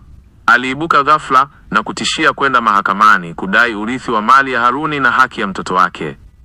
Siku mbili baada ya mwanamke huyo kuibuka, hali ndani ya familia ya Musa ilianza kubadilika. Tangu mama yake Rehema amkaribishe mzee Haruni nyumbani kwake kwa ajili ya chakula cha usiku, uhusiano wao ulikuwa unajengeka tena polepole. Lakini sasa, hilo jambo la mwanamke mgeni aliyefika na mtoto wake lilileta msukosuko mpya. Mwanamke huyo alijitambulisha kwa jina la Sofia na mtoto wake wa kiume aliitwa Raymond, kijana wa miaka 20 mwenye sura ya upole lakini macho ya kutazama kwa makini kila mtu. Sofia alikuja akiwa amevalia kitenge cha kifahari akifuatana na mwanasheria wake. Walifika kwenye karakana ya Musa wakiwa na barua iliyoandikwa, "Tunaomba kikao cha familia ndani ya siku 7 kujadili hatima ya mtoto wangu Raymond ambaye ni damu ya mzee Haruni. Tunadhamiria kwenda kwenye utaratibu wa kisheria iwapo hatutapokelewa kwa heshima." Musa alishika kichwa. Hakuamini. Alimkabili baba yake usiku huo, wakati wamekaa sebuleni, taa ikiwa ya buluu hafifu na redio ikicheza kwa sauti ya chini wimbo wa zamani wa Zahiri Zoro. "Baba, huyu mwanamke na kijana wake ni kweli wana uhusiano na wewe?" Musa aliuliza kwa sauti ya chini lakini iliyobeba ukakasi wa ndani. Mzee Haruni alikaa kimya kwa muda mrefu. Akapumua kwa kina, macho yake yakitazama upande wa dirisha kana kwamba alikuwa akiyatafuta majibu angani. "Mwanangu, hayo yalitokea zamani sana. Nilikuwa kijana wa miaka 26, nilikuwa na kazi nzuri bandarini Tanga. Nilimpenda Sofia kwa kipindi kifupi sana, lakini tulitengana. Sikutegemea kama alibeba ujauzito wangu. Hakuwahi kuniambia hadi leo." Musa alitetemeka. "Kwa hiyo huyu Raymond ni kaka yangu?" "Kwa umri ni mdogo wako kwa miaka 5, alijibu Haruni. "Kwa hiyo si kaka bali ni mdogo wangu." Lakini ndani ya moyo wake Musa alihisi kitu kisichotulia. Je, huyu kijana na mama yake walikujaje ghafla sasa wakati baba yake ameshaanza kurejesha maisha? Na kwa nini wanakuja na mwanasheria badala ya kuja kama familia? Usiku huo Musa hakulala. Aliamka saa 9 usiku, akamkuta mama yake amekaa kitandani bila usingizi. Walizungumza kama mama na mwana kwa upole. Rehema alisema maneno machache sana. "Musa, dunia haina mizani moja. Kuwa makini na kila hatua yako." Musa alitazama uso wa mama yake ukajawa na maswali zaidi ya majibu. Aliamua kuenda mwenyewe siku inayofuata kwa mpelelezi binafsi aliyekuwa anafahamiana naye tangu shule ya ufundi. Alimueleza kuhusu Sofia na Raymond. Akaomba apate historia yao kwa haraka kabla kikao hakijaitishwa. Siku 3 baadaye mpelelezi huyo akarejea na taarifa. Sofia alikuwa akiishi Nairobi kwa muda mrefu. Raymond aliwahi kufungwa kwa kosa la utapeli mwaka mmoja uliopita. Hakukuwa na ushahidi wa moja kwa moja kwamba Haruni aliwahi kujua kuhusu ujauzito huo. Zaidi ya hayo, mama yake Raymond amekuwa kwenye madeni mazito kutokana na biashara iliyoanguka. Musa alishika taarifa hiyo kama mzigo mzito. Akajua moja kwa moja, Sofia hakuwa anatafuta baba wa mtoto wake, alikuwa anatafuta mali. Lakini bado alihitaji uthibitisho wa mwisho. Alitaka DNA. Alijua hawezi tu kukataa mtu asiyemjua pasipo ushahidi wa kisayansi. Akaamua kikao kifanyike na tupime damu wote. Jumamosi iliyofuata saa 4 asubuhi, kikao kilikuwa tayari kimeandaliwa kwenye ukumbi mdogo wa kijamii uliopo maeneo ya Mwenge. Meza kubwa ya mstatiri ilipambwa kwa chupa za maji, viti vya plastiki na karatasi za maandishi. Wageni wote walifika. Mzee Haruni akiwa na Rehema na Musa. Sofia akiwa na mwanasheria wake na kijana wake Raymond. Wakili wa familia ya Musa pia alihudhuria kwa ushauri. Ukumbi ulijaa ukimya wa tahadhari. Watu walikuwa wakiangaliana kwa macho ya kuchunguza kuliko kusalimiana. Musa alikaa upande mmoja akiwa amevaa shati nyeupe na suruali ya jeans, uso wake ukiwa na maelezo ya mtu mwenye shaka lakini aliyejiandaa. Mwanasheria wa Sofia alianza kwa sauti ya utulivu lakini yenye shinikizo. "Tunatambua kuwa mwanaume aitwaye Haruni Selemani ni baba wa mtoto wa mteja wangu aitwaye Raymond. Kwa miaka mingi wamekuwa wakiteseka bila msaada wowote, lakini sasa wanahitaji kutambuliwa kisheria kama familia. Tunapendekeza uandikisho wa waraka wa kuthibitisha ushiriki wa baba huyu kwa mtoto wake Raymond, ikiwemo haki ya urithi wa mali yake." Watu waliangaliana. Mzee Haruni alishusha pumzi ndefu. Alinyanyuka taratibu akisema, "Nakubaliana na madai kuwa niliwahi kuwa na uhusiano na Sofia, lakini sijawahi kupewa taarifa yoyote kuwa nilikuwa baba wa mtoto. Na katika mazingira haya, naomba jambo hili liamuliwe kisayansi. Napendekeza tupime DNA. Kama kweli ni damu yangu, nitampokea kama mwanangu. Lakini kama si kweli, sitaruhusu ujanja." Sauti zilitulia. Mwanasheria wa Sofia alikubali. Musa akatabasamu kwa ndani. Ndiyo hiyo hoja aliyotaka. Wiki iliyofuata, vipimo vya DNA vilichukuliwa kwenye maabara ya kisasa iliyopo Mikocheni. Musa hakusindikiza wala kuingilia lolote. Alikaa mbali, lakini macho yake yakimfuatilia Raymond kama mdudu asiyeeleweka. Kulikuwa na kitu ndani ya macho ya Raymond kisichokuwa halisi, kama anaigiza huruma, kama anahesabu hatua zake, kama anafanya maigizo ya udugu. Siku ya matokeo iliwadia. Mwanasheria wa familia ya Musa alifika kwanza akiwa na bahasha. Alimkabidhi Musa, kisha Musa alimkabidhi baba yake. Ukimya ulitawala sebuleni kwao. Haruni alifungua kwa mikono iliyotetemeka. Alisoma kwa sauti ya ndani. Ulinganifu wa DNA kati ya Raymond Sofia na Haruni Selemani umeonyesha kuwa uwezekano wa uhusiano wa baba na mtoto ni 0.00. Kimya. Ukimya mzito. Sofia alinyanyuka na kupokonya bahasha, akaisoma kwa haraka. Uso wake ulibadilika. Alitetemeka, halafu akasema kwa hasira, "Wamechakachua. Hii si sahihi. Wewe ni baba yake Raymond, hata kama vipimo vinakana. Wewe ni mnafiki tu unayetaka kukwepa wajibu." Musa alisimama taratibu, akimwangalia mwanamke huyo kwa macho ya shauku ya kumzaba hata kofi. "Huyu hapa ni baba yangu. Nilimkuta barabarani akiwa amejeruhiwa. Sikumsaidia kwa sababu ana mali au jina. Nilimsaidia kwa sababu moyo wangu uliniongoza. Na sitakubali mtu yoyote afanye uhusiano huu kuwa wa kisiasa wala kifedha. Hii familia imejengwa kwa ukweli na upendo, sio hila." Sofia akabaki akimwangalia Musa kwa hasira. Mwanawe Raymond alitoka nje kimya kimya, akijifuta jasho la aibu. Siku hiyo ilikuwa na maumivu, lakini pia faraja. Musa alimkumbatia baba yake kwa nguvu. Rehema akashika bega la mwanawe, na kwa mara ya kwanza baada ya miaka mingi akasema, "Sasa nimeamini damu haipotei. Na haki haichelewagi. Mungu anajua namna ya kuunganisha familia, hata baada ya miongo." Siku mbili baada ya matokeo ya DNA kuweka kila kitu wazi, maisha ya Musa yalionekana kurudi kwenye mstari wa utulivu. Hata hivyo, moyo wake bado ulikuwa na majeraha madogo. Si kwa sababu ya Sofia, bali kwa sababu ya namna watu walivyobadilika haraka, marafiki walioanza kumfuata kwa sababu ya baba yake, na majirani waliokuwa wakiuliza maswali mengi ya kupitiliza kuhusu mali za mzee Haruni. Musa alianza kujitenga na watu, akajikita zaidi kwenye kazi yake ya useremala. Alikuwa akienda kazini mapema na kurudi usiku akiwa amechoka, lakini mwenye amani. Baba yake sasa alikuwa akimsaidia kiushauri, wakati mama yake akiwa mhimili wa ndani wa faraja. Siku moja jioni, wakati wanakula chakula cha usiku, mzee Haruni alimtazama Musa kwa upole. "Musa, umekuwa kijana wa ajabu. Ulinikuta nikiwa sifai hata kumsimuliwa mtu, lakini ulinipokea kama baba. Nimejifunza kupitia wewe kuwa damu sio kitu pekee, bali ni moyo wa upendo unaoweka familia pamoja." Musa alitabasamu na kusema kwa sauti ya unyenyekevu, "Kuna watu wana damu moja, lakini ni maadui. Lakini kuna watu wana tofauti ya kila kitu, lakini wakawa ndugu wa kweli. Wewe ni baba yangu. Umechelewa, lakini umefika. Ndio maana sikuruhusu uondoke." Usiku huo waliendelea kuzungumza kwa muda mrefu. Mzee Haruni akaanza kumweleza Musa kuhusu historia ya familia yake, kuhusu ndugu zake waliopo Mtwara, kuhusu kiwanja chake kule Bagamoyo, na hata kuhusu uamuzi wake wa kuandika wosia. "Ikifika siku nitakapoondoka duniani, nataka kila kitu changu kiende kwako wewe Musa. Nimeshapitia kwa wakili wangu. Sitaki mali zangu zibishaniwe na watu waliokaa kimya kipindi maisha yangu yote. Ulinipokea kwa moyo, nitakupa maisha yangu." Musa aliganda. Hakutaka kuzungumzia mambo ya urithi wala kifo. Alimwangalia baba yake na kusema kwa sauti yenye hisia, "Baba, bado hujanifunza kutumia kompyuta. Bado hatujaenda Bagamoyo tukapiga picha ya pamoja. Bado sijakutambulisha kwa mchumba wangu.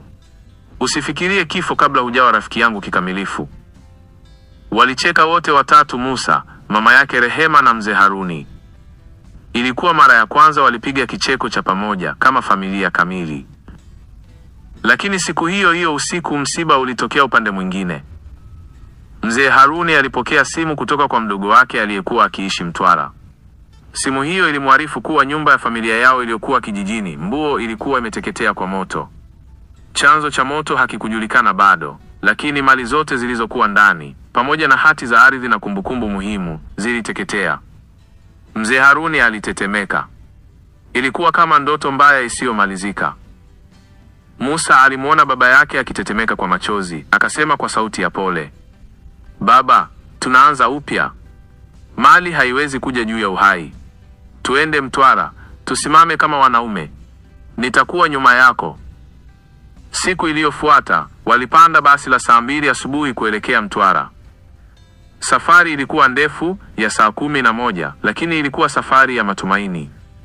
Barabarani, Musa alishika mkono wa baba yake kwa muda mrefu. Akamwambia, "Baba, hii si safari ya kwenda kutafuta mali.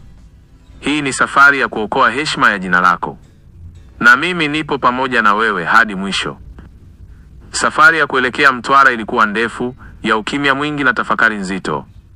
Wakiwa ndani ya basi dogo la abiria, Musa na baba yake walikaa siti za nyuma, pembeni ya dirisha, wakitazama milima na vijiji vya mbali kwa macho yasiyo na maneno mengi. Rehema hakusafiri nao, alibaki Dar es Salaam kwa sababu ya afya yake, lakini alimshika mkono Musa kabla ya safari na kumwambia, "Muangalie baba yako kama mtoto mdogo.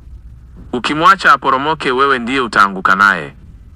Walipofika Mtwara jioni ya saa 1 kasoro, walipokelewa na harufu ya chumvi kutoka baharini, upepo wa jioni na giza lililovamia mtaa wa Mbuo. Walisimama mbele ya jengo lilokuwa limeungua mabaki ya nyumba ya familia ya Haruni. Ukuta mmoja tu uliobaki kusimama, milango yote ilikuwa imeungua, dari lililokuwa la mabati sasa lilififia na kuwa masalia ya chuma kilichopinda. Mzee Haruni alitetemeka kwa uchungu. Alitembea taratibu kuelekea kwenye nguzo ya mlango iliyobaki, akapiga magoti chini yake. Akachukua vumbi kidogo kwa mkono, akakiangalia na kusema, "Hii ndiyo historia yangu yote, Musa. Hapa ndipo nilizaliwa. Hapa ndipo nilimzika mama yangu. Hapa ndipo nilichora maisha yangu kabla sijafeli kwenye mapenzi ya maisha." Musa alimsogelea polepole, akamwekea mkono begani. "Baba, moto umechukua jengo, si kumbukumbu. Maisha hayako kwenye kuta, yako kwenye moyo. Bado una nafasi ya kujenga upya kama tulivyojenga sisi wawili." Walikaa hapo kwa dakika kadhaa. Ndipo mdogo wa Haruni, mzee Amini, akafika. Mzee huyo alikuwa mfupi, mwenye ndevu nyeupe na uso uliojaa mikunjo ya hekima. Alimkumbatia kaka yake Haruni kwa nguvu, machozi yakimtoka. "Nisamehe kaka yangu, nilikuwa safarini na Chingwea siku moto ulipotokea. Watoto walikuwa wenyewe. Hawakuweza kuokoa chochote." Haruni alimkumbatia na kusema kwa sauti ya uvumilivu, "Yote tumemkabidhi Mungu, ndugu yangu. Tusikate tamaa." Lakini hakika habari ya kusikitisha zaidi haikuwa tu moto, bali taarifa aliyoletewa usiku huo. Mdogo wake Haruni alimweleza kwamba mtu mmoja anayejulikana kijijini kama Kasim Fundi alionekana siku chache kabla ya moto akizunguka nyumba hiyo kwa mashaka. Wengi walimuona karibu na geti wakijifanya anatafuta mteja wa kuchonga samani. Lakini alipohojiwa baadaye, akasema alikuja kuchukua deni la mbao kwa familia ya Haruni ambalo halikuwepo kwenye kumbukumbu yoyote. Musa aliposikia hilo, alisimama na macho yakawa makali. Alikuwa amesikia jina hilo Kasim Fundi alipokuwa akifanya kazi katika soko la Mwenge. Alikuwa mtu wa majungu, mchonganishi, na alishawahi kutajwa kwenye visa vya wizi wa mali na moto wa ghafla kwenye karakana 2 jijini Dar es Salaam. Kasim, huyu jamaa anahusikaje na maisha ya familia yetu? Musa alijiuliza kwa sauti ya ndani. Alipolala usiku huo kwenye mkeka wa nyumba ya jirani aliyowakaribisha, Musa hakuweza kupata usingizi. Aliamka saa 9 usiku, akaandika kila kitu alichosikia juu ya Kasim kwenye daftari lake la mfukoni. Akaamua kwamba hatarudi Dar bila ukweli kamili. Kwa mara ya kwanza alihisi hasira ya kweli dhidi ya mtu aliyewahi kuharibu ndoto ya baba yake. Siku iliyofuata, Musa aliambatana na mzee Haruni hadi kituo kidogo cha polisi kilichokuwa Mbuo. Walitoa taarifa rasmi juu ya tuhuma za mtu aitwaye Kasim Fundi. Polisi waliandika, lakini kama kawaida ya vijiji mambo huenda polepole. Lakini Musa hakuwa wa kusubiri. Aliamua kuchukua hatua zaidi. Alirudi mjini, akaanza kufuatilia alipo Kasim kupitia kwa marafiki zake wa zamani waliokuwa mafundi mjini Mikindani. Walimueleza kuwa Kasim alionekana siku 2 zilizopita akiuza mbao nyingi kwa haraka. Ni mbao alizipata wapi? Musa aliuliza. Mbao safi kabisa, za kitanda na kabati. Alisema ni oda ya mtu aliyeshindwa kumlipa, kwa hiyo kaziuza mwenyewe. Musa alihisi kama kifua chake kinachoma. Alielewa sasa. Kasim si tu alihusika na moto, bali pia aliiba baadhi ya vitu kabla ya kuchoma nyumba. Alitaka kufuta ushahidi. Usiku huo, Musa alimpigia simu baba yake. Baba, nimeshaanza kufungua pazia. Nina imani tutapata haki. Lakini nataka uniwe radhi, maana nitatumia nguvu zote kuhakikisha Kasim anaonja machozi ya familia aliyoitesa. Haruni alikaa kimya, kisha akasema kwa sauti ya kiupole, lakini yenye msisitizo. Mwanangu, haki bila chuki ndiyo njia ya wenye hekima. Usilipe moto kwa moto. Tutamlaza kwenye sheria. Musa akatulia, lakini ndani yake moto ukawaka upya. Sasa si tu alimsaidia baba yake, sasa anapigania historia ya familia. Jumatano ya asubuhi, wiki moja baada ya kurejea kutoka Mtwara, Musa alipanda gari aina ya Noah aliyokodi kutoka kwa rafiki yake Said kwa ajili ya kazi maalum. Alikuwa amepata taarifa kamili kutoka kwa rafiki yake ambaye alikuwa na uhusiano wa karibu na baadhi ya watu wa ndani wa soko la mbao Kariakoo, kwamba Kasim fundi alikuwa ameonekana mara ya mwisho kwenye gereji ya uhandisi Mbagala rangi 3 akitengeneza pikipiki yake. Musa aliambatana na polisi waliokuwa wamepewa taarifa rasmi na walikwenda moja kwa moja hadi eneo hilo. Walimkuta Kasim akiwa anakunywa soda mbele ya kibanda cha fundi, akiwa hana hata chembe ya hofu. Alipowaona alisimama haraka, sura ikabadilika. Musa, kaka vipi? Tumekutana tena, alijaribu kucheka. Musa alimtazama kwa jicho la juu chini, bila kuonyesha hisia yoyote. Polisi wawili waliomfuata walimueleza. Tuna hati ya kumkamata Kasim fundi kwa tuhuma za hujuma ya mali na uharibifu wa makusudi wa nyumba ya familia ya Haruni Selemani kule Mtwara. Kasim alijaribu kukimbia, lakini kijana wa usalama alimshtukia mapema. Alikamatwa pale pale, akafungwa pingu na kufikishwa kituoni. Kasim alifungwa rumande akisubiri kesi kusikilizwa mahakamani. Miezi miwili baadaye, mahakama ya mwanzo ya Mtwara ilimhukumu Kasim kifungo cha miaka 7 jela kwa kosa la wizi na kuharibu mali ya familia kwa makusudi. Wanakijiji walikusanyika kushuhudia hukumu hiyo. Mzee Haruni alikuwepo akiwa amevaa suti nyeusi ya kawaida, lakini uso wake umejaa utulivu. Siku chache baadaye walirejea Dar es Salaam.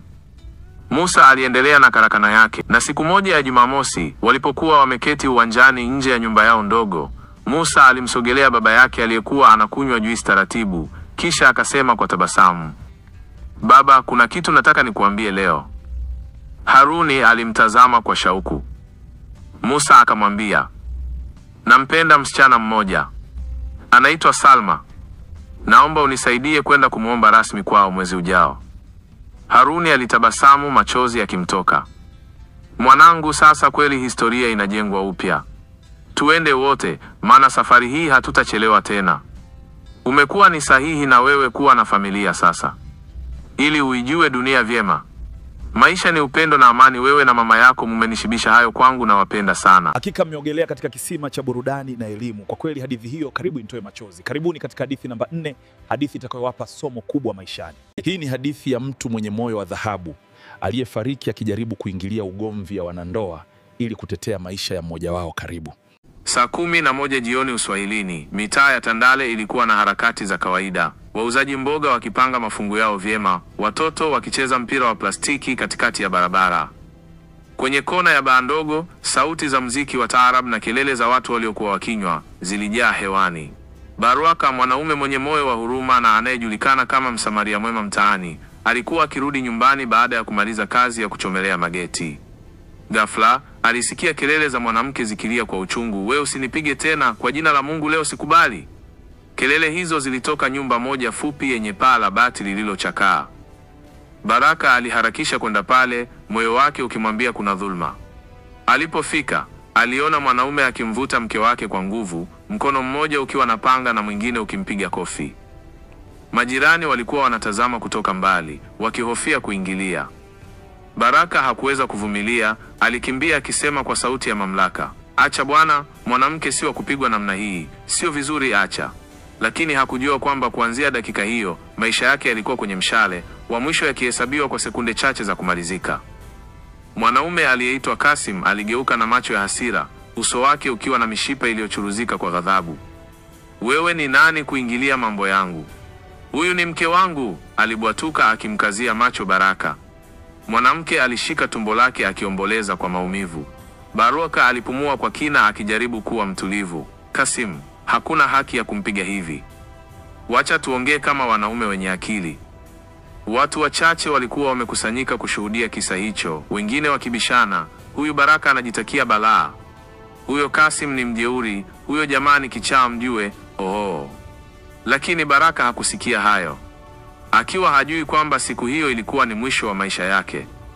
Kasim alitupilia mbali maneno ya Baraka, ghadhabu zikimzidi. Alimgeukia mkewe akisema, huyu ndiye mwanaume unayeficha siri zako naye? Ndiyo maana hukomi kunijibu? Akainua panga tayari kumkata mkewe. Baraka aliruka kwa haraka akamshika Kasim kwa nguvu kumzuilia. Panga ikaanguka, lakini Kasim akazidiwa na hasira, akageuka sasa akilenga kumpiga Baraka ngumi kali. Ugomvi ukaendelea, watu wakitazama bila kusaidia. Mwanamke akalia, Baraka tafadhali usijiumize kwa ajili yangu.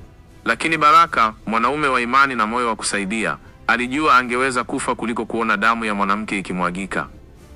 Mtafaruku ulionekana kupoa kidogo baada ya majirani wengine wawili kujaribu kumtuliza Kasim, lakini mwanaume huyo alikuwa kama kichaa. Alivunja chupa ya bia iliyokuwa pembeni na kuinyanyua juu. Leo mtu mmoja lazima atoke roho, alilia kwa hasira. Baraka alisimama mbele ya mwanamke huyo kama kizuizi, akisimama mbele na kumuacha nyuma yake. Hofu ilijaa moyoni, lakini hakuwa tayari kurudi nyuma. Kelele ziliendelea, watu wakiita polisi, wengine wakipiga simu za dharura. Katika sekunde chache, kilichokuwa ugomvi wa kifamilia kilibadilika kuwa vita vya kuokoa maisha. Kasim alimshika Baraka shingoni, wakaanza kusukumana hadi barabarani karibu na soko dogo. Mkulima aliyekuwa akiuza nyanya alipoteza kikapu chake baada ya mapambano kupita. Mwanamke alilia kwa sauti, msamehe Baraka tafadhali. Lakini kabla hajakamilisha maneno, Kasim aliweka mikono yake kwenye mfuko, akatoa kitu kilichong'aa, kisu kikali kilichochongoka. Leo nitaonesha mimi ni mwanaume wa aina gani, alibwatuka kwa sauti ya kutisha. Watu waliokuwepo walishituka, wengine wakaanza kukimbia kwa woga. Baraka akahisi hali hii inaweza kumgharimu maisha, lakini moyo wake wa huruma ulimzuia kuondoka. Mapambano yalikuwa makali, Baraka akijaribu kumshawishi Kasim aweke chini kisu. Bwana, unahitaji kupumua, hebu tuongee. Hii si njia ya kutatua tatizo. Lakini maneno hayakufika. Kwa ghafla, Kasim akamrukia kwa kasi na kumdunga Baraka bega la kushoto. Baraka alipiga kelele kwa maumivu, lakini akabaki amemfunika mwanamke huyo asiweze kuguswa. Damu ikaanza kumchuruzika kwenye shati lake la kazi lililochakaa. Baraka, tafadhali toka hapa, mwanamke alilia kwa hofu, machozi yakitiririka mashavuni mwake. Lakini Msamaria huyu mwema aliapa moyoni mwake, bora nife mimi kuliko auliwe mama huyu. Watu walipoona damu ikimwagika, wengine waliokuwa mbali walikimbia kujaribu kusaidia. Mzee mmoja alisikika akisema, huyu kijana hatoki hai kama polisi hawatafika haraka. Baraka akiwa amejeruhiwa bado alisimama imara. Alimwangalia Kasim machoni kwa upole usio na mfano. Ndugu yangu, Mungu anakuona, tafadhali usiongeze dhambi hii. Maneno hayo yalimgusa baadhi ya mashuhuda waliokuwa wakilia pembeni, lakini hayakumgusa Kasim, ambaye alionekana kupoteza utu wake. Polisi walichelewa kufika, na kwa muda huo, Kasim aliendelea kumsukuma Baraka, akiapa kumuua kwa kumuingilia katika ndoa yake. Mwanamke alijaribu kumshika Kasim nyuma, lakini alimsukuma chini akaanguka vibaya. Katika sekunde moja ya taharuki, Kasim alinyanyua kisu tena kwa nguvu kubwa, akilenga tumbo la Baraka. Hapo Baraka alijua hii inaweza kuwa pumzi yake ya mwisho. Lakini hakusogea, alibaki pale akimfunika mwanamke kama ngao ya mwisho ya maisha yake. Kisu kilipoingia kwa nguvu tumboni mwa Baraka, kelele za vilio zilisikika kila kona ya soko.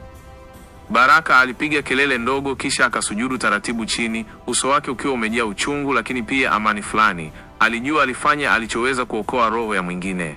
Watu waliokuwa wamejificha walijitokeza wakajaribu kumshika Kasim, wakipiga kelele, umemuua Msamaria mwema, muuaji wewe.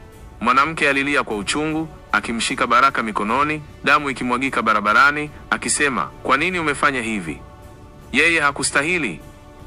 Dakika chache baadaye, polisi waliwasili wakamkamata Kasim, lakini uharibifu ulikuwa tayari umekamilika. Baraka akiwa amekosa nguvu alipumua kwa shida akimwangalia mwanamke yule. Kwa sauti dhaifu alisema, nimekusaidia na kuomba usirudi tena kwenye mateso. Macho yake yakafumba taratibu, watu wakilia huku wakishuhudia kifo cha mwanaume ambaye hakutafuta ugomvi, bali alisimama kwa ujasiri kuokoa maisha ya mwingine. Na pale Uswahilini, jioni hiyo ikawa kumbukumbu ya maumivu kwa kila mtu aliyeshuhudia kwamba mara nyingine wema unaweza kulipwa kwa damu. Tandale iliamka na habari mbaya iliyovunja nyoyo za watu. Baruaka ameuawa kwa kumsaidia mwanamke asife mikononi mwa mumewe. Habari ilienea kama moto wa nyika. Mitaa yote ilijaa simanzi, watu wakizungumza kwa huzuni huku wengine wakisema, Baruaka hakuwa na kosa, ila dunia hii haina haki. Asubuhi iliyojaa ukimya wa majonzi, mwili wa Baraka ulipelekwa chumba cha kuhifadhi maiti. Mama yake mzazi, Mama Swaumu, alipofika hospitalini, machozi hayakukoma kumtoka. Alianguka chini akilia kwa sauti, mwanangu alikuwa msaada wa kila mtu, mbona Mungu amemchukua hivi mapema? Hakuwa na hatia. Mwanamke aliyesababisha kisa hicho, jina lake Hidaya, alikuwa ameketi kona ya hospitali akitetemeka, macho mekundu kwa kulia. Alijilaumu kimoyomoyo, kwa nini nilimruhusu aingilie? Mimi ndiyo chanzo cha kifo chake. Kasimu alikamatwa akiwa bado na damu kwenye mikono yake. Alipofikishwa kituo cha polisi, bado alikuwa anabwatuka. Alistahili kufa. Aliniingilia kwenye mambo yangu. Maneno yake yalivunja nyoyo za wale waliomsikia. Mashahidi wa tukio walipiga simu radio za mitaani, wakisimulia jinsi Baraka alivyosimama mbele ya kisu ili kumlinda mwanamke asiuawe. Wakazi walilia, wakisema, jamii imepoteza mtu mwema jasiri aliyejitoa kwa wengine. Hidaya, kwa huzuni kubwa, alipelekwa kutoa ushahidi wake. Macho yake hayakuacha kutoa machozi alipowaeleza polisi, Baraka hakuwa na kosa, alijitolea kwa ajili yangu. Ningependa angekuwa hai leo. Siku ya mazishi ilipowadia, umati mkubwa ulikusanyika. Wanaume na wanawake, vijana kwa wazee, walijaa kuaga shujaa wa mtaa. Waombolezaji walipiga kelele za huzuni, wengine wakishangilia ujasiri wa Baraka kwa machozi. Mama Swaumu alishikilia jeneza akilia kwa uchungu. Baraka alikuwa msaada wangu wa pekee. Dunia imemla mwanangu kwa wema wake. Mungu nichukue na mimi. Maneno yake yalifanya wengi walie kwa uchungu zaidi. Wakati huo, Hidaya alijitokeza mbele ya umati akisema, na hapa maisha yangu yatakuwa ya heshima kwa Baraka. Nitamkumbuka daima. Lakini wengi walimkazia macho ya hukumu, wakimlaumu kimoyomoyo, ingawa walijua kosa kubwa lilikuwa la Kasim. Kesi ya mauaji ya Baraka ilianza rasmi wiki chache baada ya mazishi. Kila siku ya kesi ilijaza watu ndani ya mahakama ya wilaya. Waandishi wa habari walihudhuria, na kila ushuhuda ulipigwa makofi ya hasira na vilio vya huzuni. Hidaya alisimama kizimbani akielezea tukio lote, sauti yake ikitetemeka. Alisimama mbele yangu, akinikinga na kisu. Hakuwa na sababu ya kufa. Alijitoa kwa ajili yangu. Wakati huo Kasim, aliyevaa sare ya mahabusu, alitabasamu kwa dharau. Maneno yake yalikuwa kama sumu. Mwanaume mwenzangu asingilie ndoa yangu, asingekufa sema tu aliniletea shobo, hakujua kuwa mimi ni namba ngapi, fala huyo. Maneno hayo yalileta makelele ya ghadhabu ndani ya ukumbi wa mahakama, watu wakilaani unyama wake. Wakati kesi ikiendelea, maisha ya familia ya Baraka yalikuwa magumu. Baraka alikuwa tegemeo la nyumbani. Dada zake wadogo walikuwa hawana ada ya shule, mama yake akijikokota kuuza mboga sokoni akilia kila siku. Kila siku, watu walikusanyika kumfariji Mama Swaumu, wakisema, tutakusaidia dada yetu. Lakini hakuna msaada ulioweza kufuta maumivu ya kumpoteza Baraka. Mtaa mzima ulionekana kugubikwa na huzuni. Kesi ilipokaribia tamati, upande wa mashtaka ulileta ushahidi wote, mashuhuda, picha za damu zilizomwagika, ripoti ya polisi. Hakimu alisoma ushahidi kwa makini, sauti ya msaidizi wa mahakama ikisoma, marehemu Baraka aliingilia ugomvi kumsaidia Hidaya.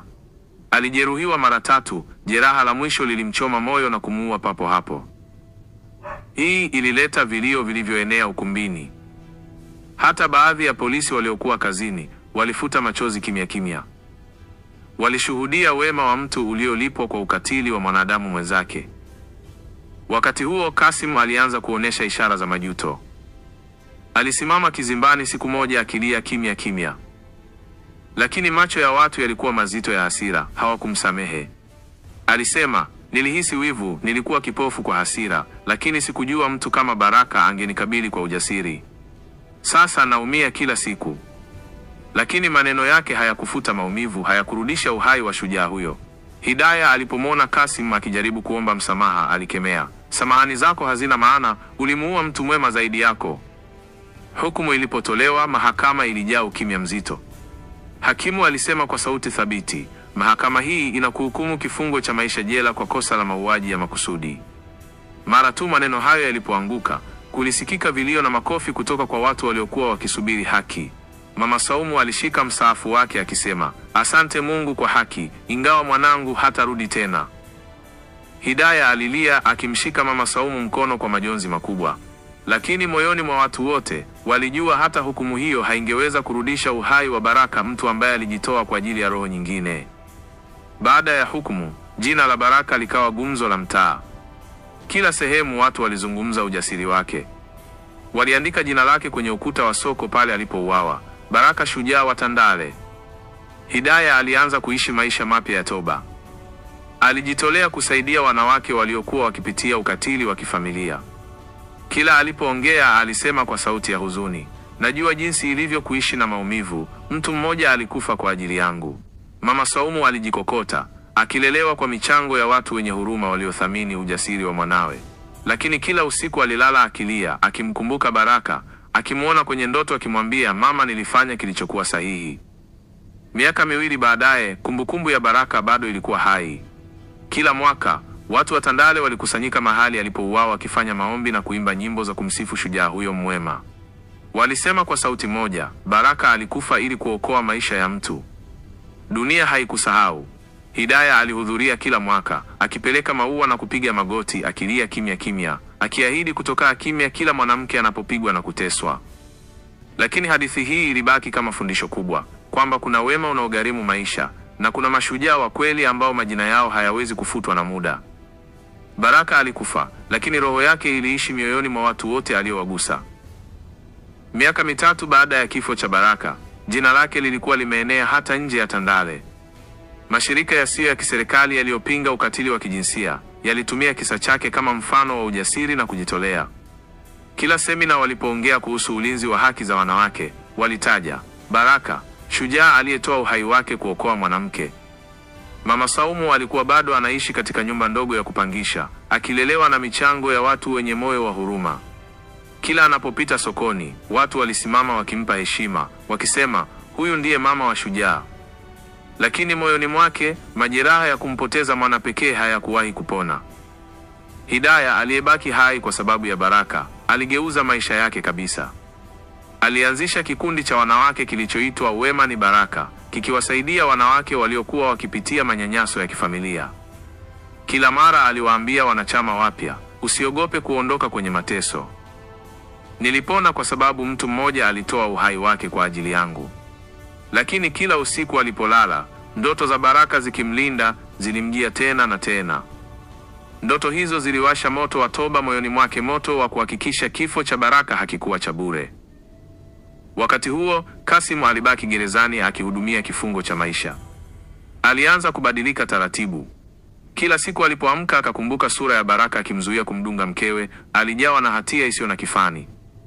Aliandika barua nyingi za msamaha kwa Mama Saumu na Hidaya, akilia kwa maneno aliyoandika, "Nilikuwa mnyama siku hiyo. Nilimuua mtu mwema zaidi yangu. Naomba mnione kama mzazi anayejuta." Barua hizo hazikumrudishia uhuru wala kusamehewa kirahisi, lakini zilikuwa ishara kwamba majuto yake yalikuwa ya kweli.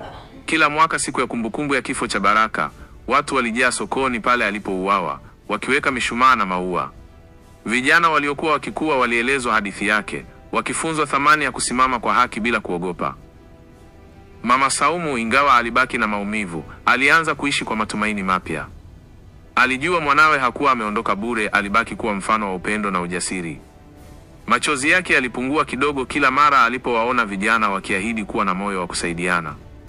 Hidaya alipiga goti karibu na Mama Saumu siku hiyo, akamshika mkono akisema kwa sauti ya kutetemeka, "Mama, roho ya Baraka imenibadilisha mimi na dunia.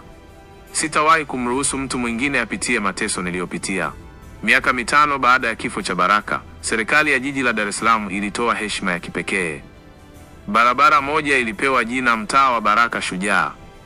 Sherehe hiyo ilijaza watu, viongozi wa dini, wanasiasa na raia wa kawaida waliokuja kumwenzi. Mama Saumu alisimama mbele ya umati akiwa amevaa kitenge cha heshima, machozi yakimtiririka. Alisema kwa sauti ya maumivu lakini yenye fahari, "Mwanangu alikufa ili kulinda mtu mwingine. Leo dunia inamkumbuka kama shujaa na moyo wake bado unaishi kati yetu. Wema wake ni alama kwetu mwenye akili na ajifunze." Kiukweli dunia ina mengi ya kujifunza. Natumai kwenye simulizi hii hujaondoka patupu. Sasa wacha nikushushie hadithi kali zaidi kwenye orodha hii. Hadithi hii ni hadithi ya kijana mmoja aliyemsaidia bibi kizee asiyemjua, ambaye alibainika kuwa si mtu wa kawaida na akamzawadia utajiri wa milele. Alimsaidia bibi kizee kama msaada wa kawaida. Habari ya asubuhi.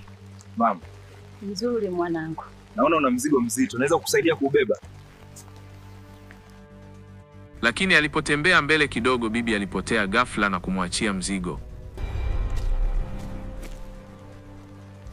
Akaufungua mzigo ili kujua kilichomo ndani. Ajabu, akakuta dhahabu nyingi sana na vito vya thamani. Akaanza kuzitumia kwa tamaa. Akawa anaona mauzauza.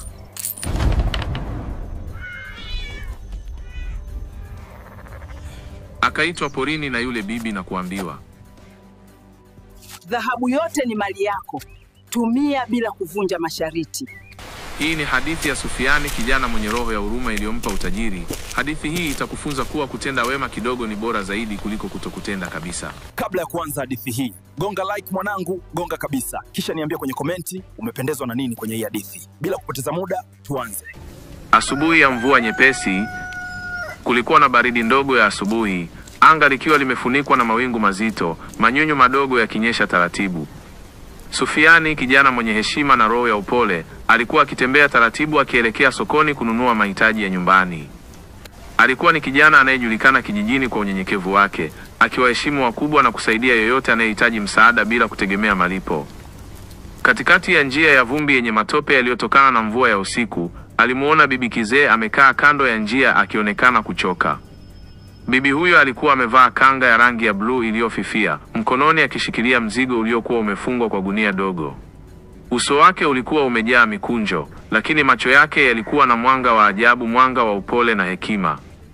Sufiani alisimama na kumsemesha kwa sauti ya heshima, "Shikamoo bibi, naona mzigo ni mzito, naweza kukusaidia?" Bibi akatabasamu kwa upole, akimtazama kijana huyo kwa muda kana kwamba anamchunguza moyoni. "Asante mwanangu, nimechoka sana. Naomba unisaidie kuufikisha mbele kidogo tu, si mbali." Bila kusita, Sufiani alichukua mzigo ule na kuubeba begani. Uzito wake ulionekana wa ajabu, haukuwa kama wa mahindi au viazi, bali ulikuwa mzito kwa namna ya pekee, kana kwamba ndani kulikuwa na kitu kilichoshikamana vizuri. Walitembea kwa utulivu, bibi akimsimulia hadithi fupi kuhusu maisha yake ya zamani, lakini kila akijaribu kuuliza maswali zaidi, bibi alikuwa akigeuza mazungumzo. Walipofika kwenye kona ya barabara ndogo inayopita karibu na msitu mdogo, bibi akasema kwa sauti tulivu, "Mwanangu, weka mzigo pale chini, kisha nitauchukua mwenyewe." Sufiani aliweka mzigo chini, lakini alipogeuka kidogo kuangalia pande nyingine, akasikia ukimya wa ghafla. Alipotazama tena, bibi hakuwepo. Hakukuwa na alama zozote za miguu kuelekea msituni, wala sauti ya mtu anayeondoka. Ni kana kwamba alikuwa amepotea hewani. Sufiani alibaki ameduaa, moyo wake ukidunda kwa mshangao na hofu. Alijiuliza, inawezekanaje mtu apotee hivi ghafla? Akihisi kuchanganyikiwa, Sufiani alitazama mzigo ule. Alisita kwa muda, akihisi labda ni vyema kumpelekea mzee wa kijiji ili watoe uamuzi. Lakini shauku ya kujua kilichomo ilianza kumshinda. Aliposhika gunia lile, alihisi baridi ya ajabu, kana kwamba kitu kilichomo ndani kilikuwa na nguvu isiyo ya kawaida. Alipofungua taratibu, macho yake yalishuhudia kitu kilichomfanya apumue kwa mshindo. Ndani kulikuwa na dhahabu safi iliyomeremeta, sarafu na vito vikubwa vya thamani, vyote vikionekana kama havijawahi kutumika. Moyo wa Sufiani ulipiga kwa kasi. Hakuwahi kushika dhahabu hata kipande kimoja maishani mwake. Aliketi chini akifikiria, je, hii ni zawadi kutoka kwa bibi yule au ni jaribio la kumshawishi kuingia kwenye jambo lisilo la kawaida? Macho yake yalikuwa bado yamejaa picha ya bibi yule, tabasamu lake na namna alivyoonekana wa kawaida, lakini pia wa ajabu. Aliamua kuufunga tena mzigo kwa namna ile ile na akaanza kutembea akielekea nyumbani. Lakini alihisi kama kuna macho fulani yanamwangalia kutoka mbali, kana kwamba bibi yule alikuwa bado anamfuatilia bila yeye kumuona. Sufiani alipofika nyumbani, aliweka mzigo ule chini ya kitanda chake cha mbao, moyo wake ukiwa bado unapiga kwa kasi. Alikaa kwenye kiti cha kamba akijaribu kukumbuka sura ya bibi yule, lakini cha ajabu, kadiri alivyokumbuka, uso wake ulianza kufifia akilini, kana kwamba ulikuwa unabadilika. Usiku ulipokaribia, alisikia mlango ukigongwa mara 3 kwa nguvu. Alipofungua, hakukuwa na mtu, ila chini kulikuwa na kamba nyembamba iliyofungwa kwenye kijikaratasi cheupe kilichoandikwa kwa herufi ndogo: usithubutu kutumia dhahabu hiyo bila ruhusa, utajuta. Asubuhi iliyofuata, Sufiani alienda sokoni. Akiwa anapita kwenye vibanda, macho yake yalivutwa na viatu vipya vya thamani na saa ya dhahabu aliyokuwa akitamani kwa muda mrefu. Alijikuta akisema moyoni, kwa nini nisichukue kipande kimoja tu cha dhahabu nikauza? Hakuna atakayejua. Lakini kila alipopanga kufanya hivyo, alihisi kama hewa nzito inapita pembeni yake na sauti isiyo ya kawaida ikimnong'oneza, usithubutu. Usiku mmoja akiwa amelala, Sufiani alisikia hatua ndogo zikikaribia kitandani mwake. Alipoamka kwa mshangao, aliona kivuli cha mwanamke kikiwa kimesimama pembeni. Kivuli hicho kilionekana kifupi, kikiwa kimepinda kama cha mtu mzee, lakini macho yake yalikuwa mekundu yanayong'aa gizani. Kabla hajapiga kelele, kivuli kikamwambia kwa sauti ya chini, mwanangu, utapata zaidi ya haya, ila lazima utimize sharti. Kivuli kile kilitoweka kama moshi. Sufiani alihisi mwili mzima unamtetemeka. Asubuhi yake haikuwa ya kawaida. Alihisi kila mtu kijijini anamwangalia kana kwamba anajua siri yake. Mzee mmoja aliyekuwa jirani yake akamuita kando na kumwambia, huyo bibi uliyemsaidia watu wengi wanamjua, lakini wanasema ameishi hapa kabla hata ya sisi kuzaliwa. Wengine wanasema ni mtu, wengine wanasema ni roho ya zamani. Sufiani alishtuka kisha kuondoka na kuelekea nyumbani. Alipofika, hatimaye alichukua sarafu moja ndogo na kuiuza kwa mfanyabiashara kutoka mjini. Alipata pesa nyingi zaidi alivyoitarajia. Haraka maisha yake yakaanza kubadilika, akaongeza chakula nyumbani, akanunua nguo mpya na hata akaanza kuwasaidia baadhi ya ndugu. Lakini kila alipopata furaha, usingizi wake ulivurugwa na sauti za usiku zikimwonya, usitumie nyingi, bado hujapewa ruhusa kamili. Siku moja alipokuwa akirudi kutoka shambani, aliona wanaume wawili waliovaa mavazi meusi wakimsubiri karibu na nyumba yake. Walijitambulisha kama wajumbe waliotumwa na bibi yule. Bibi anakuita, usipokuja utapoteza kila kitu ulichonacho sasa. Bila kuuliza maswali mengi, walimchukua hadi sehemu ya msitu mdogo uliojaa ukimya wa kutisha. Walipofika katikati ya msitu, walimuacha peke yake. Ghafla, bibi yule alijitokeza, lakini sasa hakuwa amevaa kanga ya kawaida, bali mavazi ya kifahari yaliyomeremeta kama dhahabu. Bibi alisema, ulimsaidia mzee asiye na msaada na moyo wako ulipimwa. Dhahabu hiyo si zawadi tu, bali ni sehemu ya agano. Utalinda mali hii kwa miaka 3 bila kuimaliza, kisha nitakupa urithi wa mwisho. Lakini ukiivunja ahadi hii utalipa kwa damu. Sufiani alirudi nyumbani akiwa na mchanganyiko wa hofu na matumaini. Alijua sasa kuwa mzigo ule ulikuwa na nguvu zaidi ya utajiri wa kawaida. Kila mara alipofikiria kuuza zaidi, alikumbuka macho mekundu ya kivuli cha bibi yule. Lakini vile vile, tamaa ilianza kumwingia taratibu. Aliona nyumba nzuri mjini, magari na biashara kubwa, akitamani kuvimiliki. Siku moja alipokuwa akihesabu sarafu chache alizokuwa amebakisha mezani, aligundua moja imebadilika rangi, badala ya kuangaza, ilikuwa imekuwa nyeusi na kutoa harufu ya ajabu kama ya chuma kilichoungua. Usiku ule ule, paka mweusi mwenye macho mekundu aliingia nyumbani mwake kimya kimya, akapanda juu ya kitanda na kumwangalia bila kupepesa macho. Na ghafla, sauti ile ile ya usiku ikamwambia, mwanangu, unakaribia kuvunja agano, chagua sasa. Baada ya usiku ule wa paka mweusi, Sufiani alijaribu kujizuia, lakini maisha ya kijijini yalianza kumchosha.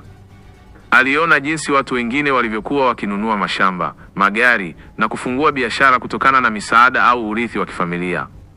Wivu wa siri ukaanza kuota ndani yake. Alitembea mjini mara nyingi zaidi, akijifanya anaenda kuuza mazao, lakini ukweli ni kwamba alikuwa akiuza sarafu za dhahabu moja moja kwa siri. Kila alichouza kilimpa faida kubwa, na kila aliporudi kijijini, watu walimshangaa kwa nguo mpya na vitu vya thamani. Hata hivyo, Mara nyingi usiku alipolala, ndoto za ajabu zilimjia akiwa katika jumba kubwa la kifahari lililozungukwa na maji, lakini kila akijaribu kutoka, maji hayo yaligeuka kuwa damu na sauti ya bibi yule ikimuita kwa hasira. Hali hii ilianza kuzua maswali. Wazee wa kijiji walimuita kwenye mkutano mdogo chini ya mti wa mkuyu. Sufiani, mzee mmoja akaanza, tumekujua tangu utotoni, lakini sasa unaonekana kuishi maisha yasiyoendana na shamba lako dogo. Unapata wapi mali yote hii? Sufiani akajikuta akitabasamu bila majibu ya moja kwa moja, akasema, nina bahati tu ya biashara.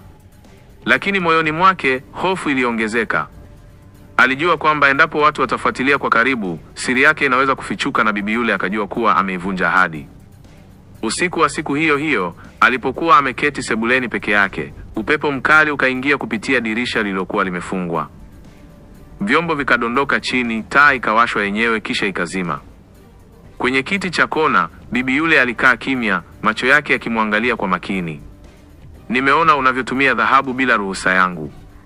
Usipokoma sasa, mimi mwenyewe nitakuchukua, alisema kwa sauti ya utulivu lakini iliyomgonga moyo kama nyundo. Sufiani alishindwa kujibu, ulimi wake ulijikunja kinywani. Macho yake yalipokutana na ya bibi yule, alihisi baridi ikipenya mifupa yake. Alipopepesa macho mara moja tu, bibi hakuwepo tena. Siku chache baadaye, watu wawili waliovaa suti nyeusi na miwani mirefu walifika kijijini wakimtafuta Sufiani. Walisema ni wafanyabiashara kutoka mbali, waliosikia kuhusu dhahabu yake ya pekee. Walimuuliza kwa utulivu kama anaweza kuwauzia kwa wingi, wakiahidi kumlipa maradufu ya bei yoyote. Sufiani alihisi moyo wake ukishadadia. Lakini mara alipoanza kuzungumza nao, alihisi upepo mkali ukipuliza kupitia mlango wa nyumba yake na pakapita kivuli cheusi chini ya meza. Aliamua kukataa kwa haraka, akijua kuwa bibi yule anamuonya tena. Siku moja alipokuwa akipanda mbegu kwenye shamba lake, akachoka na kukaa kivulini. Ghafula aliona taswira ya bibi akiwa kijana mdogo, akicheka na vijana wengine kando ya mto. Alijua kabisa hiyo haikuwa ndoto, bali ni kama maono ya moja kwa moja. Kwenye maono hayo, bibi alikuwa akipewa sanduku dogo la dhahabu na mzee aliyevaa mavazi ya kifahari ya kifalme. Sauti isiyoonekana ikamwambia Sufiani, mali hii ni ya vizazi vilivyochaguliwa. Usipojua kuitunza italeta laana badala ya baraka. Sufiani akaamka akiwa na wasiwasi zaidi kuliko awali. Mambo mabaya yakaanza kutokea. Kuku wake walianza kufa mmoja baada ya mwingine bila sababu. Maji kwenye kisima chake yakawa na harufu mbaya. Majirani wakaanza kunong'ona kwamba labda Sufiani alijihusisha na mambo ya kichawi. Hali hii ilimfanya ajitafakari zaidi. Je, ni dhahabu hii inamletea mkosi au ni watu wenye wivu wanaomroga? Usiku mmoja akiwa amelala, akasikia sauti ikisema waziwazi karibu na sikio lake, rudisha kilicho changu au ujiandae kulipaa. Sufiani akaanza kufikiria njia ya kurudisha sehemu ya dhahabu bila bibi kujua moja kwa moja. Alipanga kuichukua na kupeleka msituni, kuifukia karibu na sehemu aliyomwacha mara ya kwanza. Lakini alipofika pale usiku, akiwa kabeba gunia dogo, alikuta moto mdogo unawaka katikati ya mduara wa mawe. Na humo ndani, akamuona bibi amesimama, akimsubiri. Nilijua utakuja, alisema bibi kwa sauti nzito. Sasa utakubaliana na masharti mapya. Bibi alimwambia kwamba sasa, kila mwezi lazima atoe sehemu ya dhahabu kuwasaidia maskini wa kijiji, lakini bila mtu kujua imetoka kwake. Ukisaidia kwa siri utabarikiwa zaidi. Lakini ukijisifu au kuonyesha dhahabu hiyo hadharani, laana itashuka mara moja, alisema kwa sauti iliyojaa mamlaka. Sufiani akakubali, lakini moyoni alijua hili litakuwa gumu kwa sababu watu walikuwa tayari wanamshuku, na sasa atafanya mazuri bila kujulikana, jambo litakalovutia maswali zaidi. Baada ya miezi miwili ya kutoa misaada ya siri, maisha ya baadhi ya familia maskini yakaanza kuboreka ghafla. Watu wakaanza kujiuliza ni nani anawasaidia. Mwanaume mmoja mwenye wivu, Shomari, alianza kumfuatilia Sufiani usiku, akitaka kugundua siri yake. Siku moja Shomari alimuona Sufiani akipeleka gunia dogo kwa nyumba ya mjane maskini. Akahisi huenda humo kuna pesa au dhahabu, na akaapa atafute njia ya kumfuata msituni ili ajue anapopata mali hiyo. Usiku wa siku iliyofuata, Sufiani alibeba mzigo mdogo wa dhahabu kwenda sehemu ya msituni. Hakujua kwamba Shomari alikuwa akimfuata kimya kimya nyuma yake, akijificha kwa siri. Lakini wakati Sufiani anapiga hatua ya kuingia msituni, upepo mkali ulivuma, miti ikaanza kutikisika kwa sauti ya kutisha. Na ghafla, bibi yule akajitokeza mbele ya wote wawili. Macho yake yalitoa mwanga mkali na uso wake ukaanza kubadilika kuwa wa kutisha. "Mmoja wenu ana roho ya tamaa na atailipa leo," alisema kwa sauti ya giza iliyowafanya wote wasisimke kwa hofu. Bibi yule alitembea taratibu kuelekea kwao Sufiani na Shomari. Macho yake yalimtazama Shomari kwa makini, kana kwamba anaona ndani ya roho yake. "Wewe unafuata tamaa, hutafuti msaada bali unataka kujinufaisha," alisema, sauti yake ikibadilika kuwa nzito na yenye nguvu ya ajabu. Shomari alitetemeka, akajaribu kuongea lakini ulimi wake ukashindwa kutamka maneno. Bibi akanyoosha mkono wake na ghafla Shomari akaanguka chini akipoteza fahamu. Alipofumbua macho tena, alijikuta yuko nyumbani kwake, lakini hazikupita siku 2 kabla ya kuanza kuugua ugonjwa wa ajabu, mwili wake ukipoteza nguvu taratibu, huku akionekana kana kwamba anaishi kwa hofu ya kitu kisichoonekana. Baada ya tukio hilo, bibi alimgeukia Sufiani. "Wewe bado una nafasi ya kuendelea na agano. Lakini kumbuka, kila jaribu la tamaa litakapokuja, likatae kwa moyo wote, vinginevyo hutaweza kuishi na dhahabu hii," alisema kwa upole lakini kwa msisitizo. Sufiani alikubali, lakini moyoni alihisi kuwa hatari ilikuwa karibu zaidi kuliko awali. Alihisi bibi anajua kila hatua yake, kila wazo lake na hata ndoto zake. Usiku mmoja akiwa amelala, alisikia sauti 2 zikibishana gizani.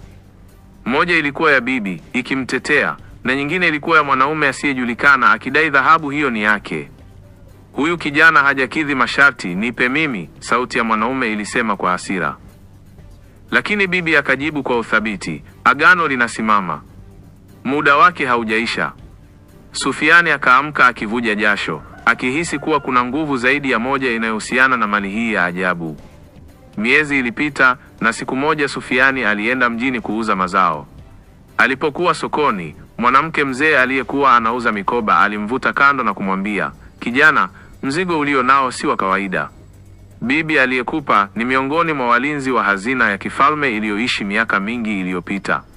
Wengi waliotamani mali hiyo walipotea." Mwanamke huyo akampa hirizi ndogo ya uzi mwekundu, akimwambia aitunze kwani itamlinda asizurike na nguvu mbaya zinazozunguka dhahabu hiyo. Baada ya kurudi kijijini, hali ikawa mbaya zaidi. Usiku mmoja upepo mkali uliingia nyumbani kwake, milango na madirisha vikagongana kwa nguvu kana kwamba kuna dhoruba. Kivuli cha mwanaume kikajitokeza kwenye ukuta, kikimwambia, "Kile nilichotaka kitanifikia. Utavunja agano ama nitakufanya uvunje." Mara ghafla, hirizi aliyopewa mjini ikaangaza mwanga mkali na kivuli kile kikapotea. Lakini Sufiani alijua sasa kwamba mapambano haya hayakuwa na bibi pekee, kulikuwa na mpinzani wake wa siri. Kadri siku zilivyopita, Sufiani alianza kuhisi uchovu usioelezeka. Hata kuamka asubuhi kulihisi kama kupanda mlima. Bibi alimtembelea tena, lakini safari hii kwa sura ya wasiwasi. "Mpinzani wangu ana nguvu kwa sababu umekuwa ukitumia dhahabu kwa tamaa zako binafsi. Unahitaji kutekeleza tendo moja kubwa la kujitolea bila mtu kujua, ili kufuta doa uliloweka kwenye agano," alieleza. Sufiani aliamua kutumia sehemu kubwa ya dhahabu kujenga kisima kikubwa kijijini, lakini alihakikisha watu hawawezi kufahamu asili ya mali hiyo. Alijifanya tu anatoa mchango wa mazao na nguvu kazi, huku akitumia njia za siri kufikisha dhahabu hiyo mikononi mwa mafundi waliokuja kufanya kazi. Kisima kilipokamilika, watu walifurahia sana, wakidhani ni msaada wa shirika lisilojulikana. Sufiani akahisi mzigo mkubwa umeondoka moyoni mwake, lakini alijua bado mpinzani wa bibi hakuwa amekata tamaa. Usiku mmoja wa mwezi mpevu, Sufiani aliamshwa na sauti kali nje ya nyumba yake. Alipotoka, alikuta bibi na mwanaume kivuli wakibishana katikati ya uwanja. Mwanaume huyo akasema, "Agano hili linavunjwa leo. Yeye si msafi wa moyo." Bibi akajibu, "Lakini bado kuna wema ndani yake. Tazama alichofanya." Ghafla, kivuli kile kilimshambulia Sufiani, kikijaribu kuingia mwilini mwake. Sufiani alipiga kelele, na hirizi ya uzi mwekundu ikamulika mwanga mkali uliolazimisha kivuli kile kutoweka kama moshi. Baada ya vita ile, bibi alimuita Sufiani pembeni. "Umevumilia na kujaribiwa mara nyingi. Sasa muda wa agano umefika mwisho. Mzigo wote wa dhahabu ni wako, lakini lazima uendelee kuutumia kusaidia wengine. Ukibadilisha moyo wako, mali hii itapotea milele." Bibi akamkabidhi funguo ndogo ya dhahabu. "Hii ni ya sanduku ambalo litajifungua tu ukiwa na moyo wa wema zaidi." Siku iliyofuata alifungua sanduku lililokuwa limefichwa ndani ya mzigo ule wa zamani. Ndani kulikuwa na dhahabu mara 10 zaidi ya alivyowahi kuona, pamoja na barua fupi: wewe ni mlinzi sasa. Tumia mali hii kulinda maisha, si kuharibu. Ukifanya hivyo, jina lako litakumbukwa vizazi na vizazi. Sufiani aliishi maisha marefu, akisaidia kijiji chake kwa siri. Watu walimuona kama mtu wa kawaida, lakini wachache sana walijua alikuwa na utajiri usio na kifani, uliolindwa na nguvu ya agano la bibi wa ajabu. Na kila usiku wa mwezi mpevu, akiwa peke yake, aliona kivuli cha bibi kikitabasamu kwenye kona ya nyumba yake na kusema, kutenda wema kunaleta nuru kwenye nafsi ya binadamu. Waambie watu, kutenda wema kidogo ni bora kuliko kutotenda kabisa. Asanteni sana kwa kufuata mfululizo huu wa hadithi 5 nzuri na zenye mafanikio makubwa kwenye chaneli hii. Ninawakaribisha tena wakati mwingine. Kwa sasa, kwa heri.